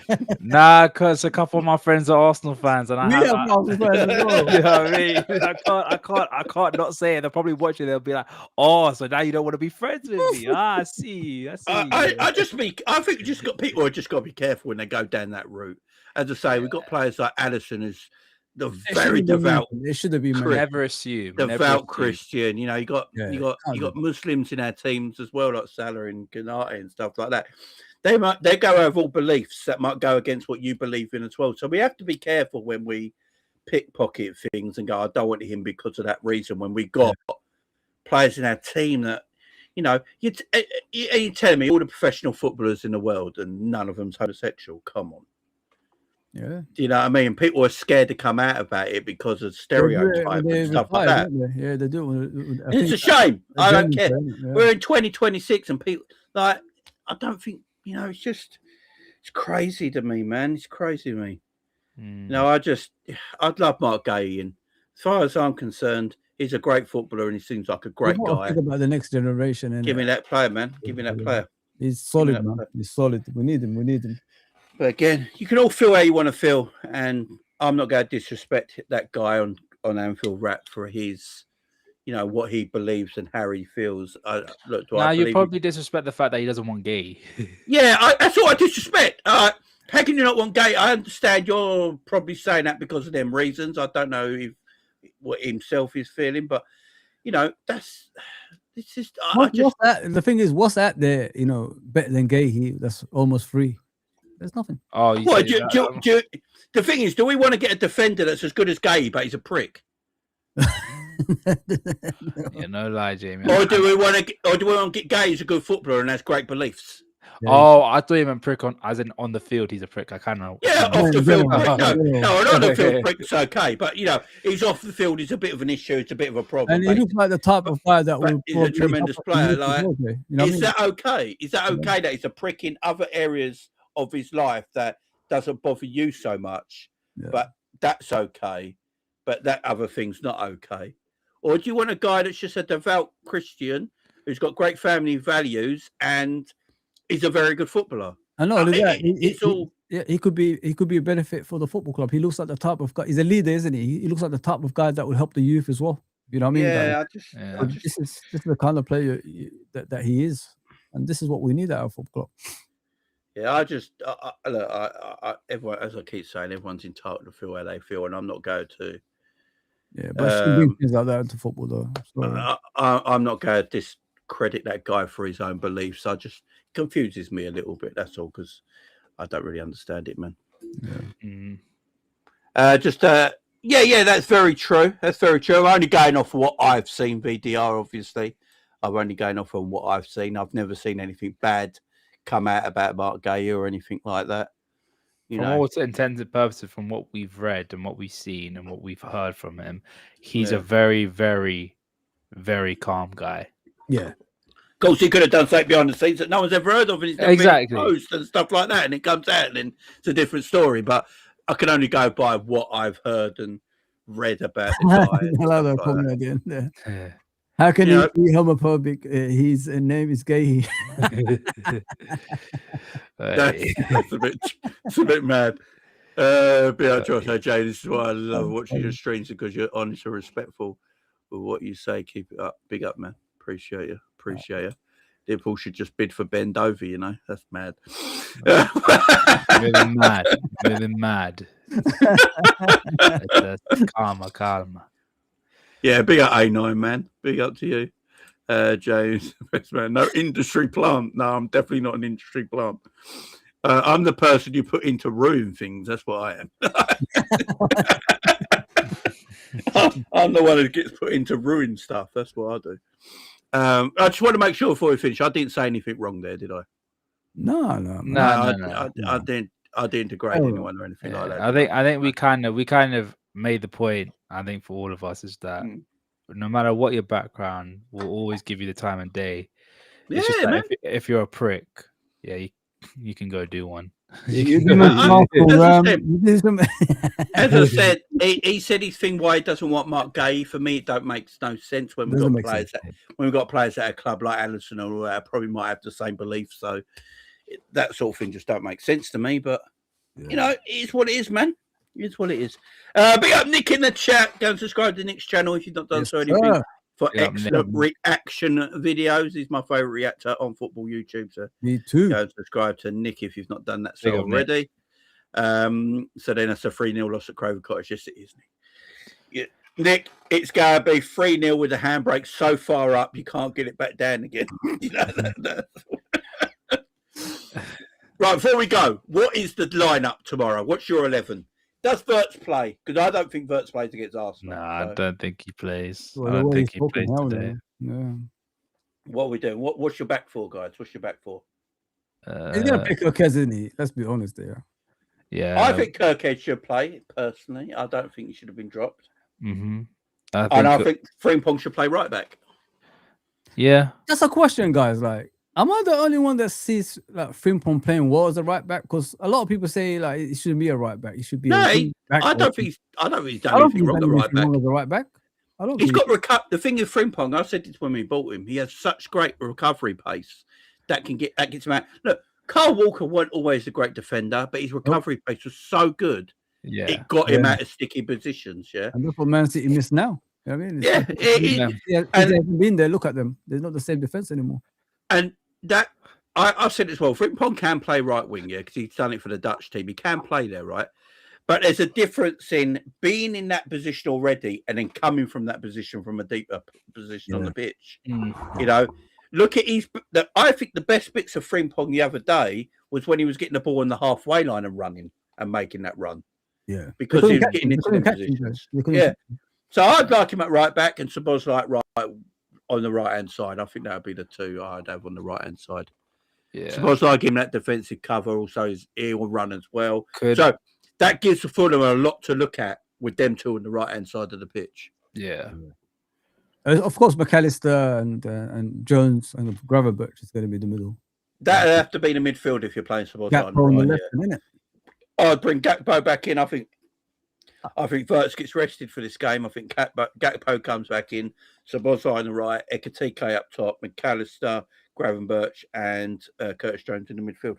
So say Ekitike can't play, guys. Who would they put up front? That's the question. Chiesa. No other choice. It should be Chiesa. But who is he going to bring? But I think he'd play Szoboszlai full time. I think so as well. I do. That's I you do. guys. I was thinking that exactly what you just said. I think that's what he would do. I don't think he'd play Ekitike as a lone striker. Chiesa as a lone striker. At all. At all. I think Chiesa's next start comes against Barnsley next weekend. That's crazy. Chiesa will play. You know all the kids are playing like the League Cup game against Barnsley, don't you? And on the bench. Yeah. Man. And if we don't win that, if we're bad against Barnsley, guys, It's gonna be the end of days. I'm sorry, it's gonna be the end of days. If it's just giving me PTSD of 2008 already right now. I swear to God. I've never had this mentality for a long time. You know, when we used to throw cups and shit like that. You know, Yeah, purposely. it's the well, he admitted he threw the League Cup, didn't he? Well, he said it's the best thing he's done. He said. Yeah, that worked out well, didn't it? Worked out brilliantly, didn't it? Let me just redirect to Ram. Yeah, I'm gonna go live now, guys. If you do have the time, do jump on if you want to. It'll be a quick preview for the Fulham game, as well. Gonna be trying to do this as consistent as possible because people are cussing me for not being consistent. So I will. They will cuss you, man. They will cuss Yeah. All right. I appreciate you having me on, Jay. I'll see. You go get ready, and I'll send them over, man. Yeah, come. All right, I'll see you in a bit. Take care, bro. Take it. Guys, yeah, that's going to be us done here. We went over 2 hours. We had a good conversation, 2.5 hours. Man. Great conversation tonight. Man. Great conversation. And, got Fulham tomorrow. Looking forward to that. Don't forget, guys, if you've not done so already, I'm going to quickly share this with you. Then we'll get you going to Ram's channel. So I'm obviously on my Big Up channel tomorrow doing the watch along for the game as well. So if you go onto I'll put the link in the live chat in a minute. Go onto my link, go to James Phillips Football Chats, which is still called over there. Go and press on the watch along. Become a member. And also over here, you see that game thing as well. The game predictions is on my Big Up. If you want to win $26,000, you can this month of January by participating in this. If I show you live right now, so that's a score will be tied at half time, yes. There'll be under 3 goals in a match, yes. I'm going to TK will score. Let's have a look at what else here. I'm not going to look at anyone else. I'm not going to go with that. There'll be over 3 cards in the match. I'm going to say yes on that as well. And that's say Lauren Wirtz gets an assist. Click on submit entry. If you enter, you can enter at $2, $5, or any price you want to put up there yourself. If you bet at $5 and you've never played before, Big Up will give you $5 back. So basically, you're having a free bet. So they'll give you $5 back. $5 if you do flex power play will win you $110. Wow. If you do flexi play, it's $55 because it's 11%, 11 times your bet. The difference between the two, power play, you have to get every single prediction correct that you betted on. Flexi play, you can get 1 or 2 wrong and still win. So it's up to you guys. You play that. And if you don't win, you're still in the prize draw for the end of the month to win $25,000 at the end of the month. So go and check that out, guys, if you've not done so already. I'll be live on that tomorrow for my watch along. Let me put the link in the live chat right now. The link is in the live chat. Go and check it out. Press that link. Go and have a go, man, if you feel like you want to. If you don't worry about it. Just join me for the watch along and have some fun. So, yeah, big up everyone, man. Much love to everyone for that. Guys, don't forget to go and subscribe to Fozzy TV as well. You know, rebranded his stuff. He's kicking it up there. So go and make sure that you go and subscribe to my man Fozzy. You've probably got to watch along going himself tomorrow, maybe. I'll go and work, but He's at work. He's having I don't blame him. Working's better at the moment. So I can't watch Liverpool, man. I'm sorry.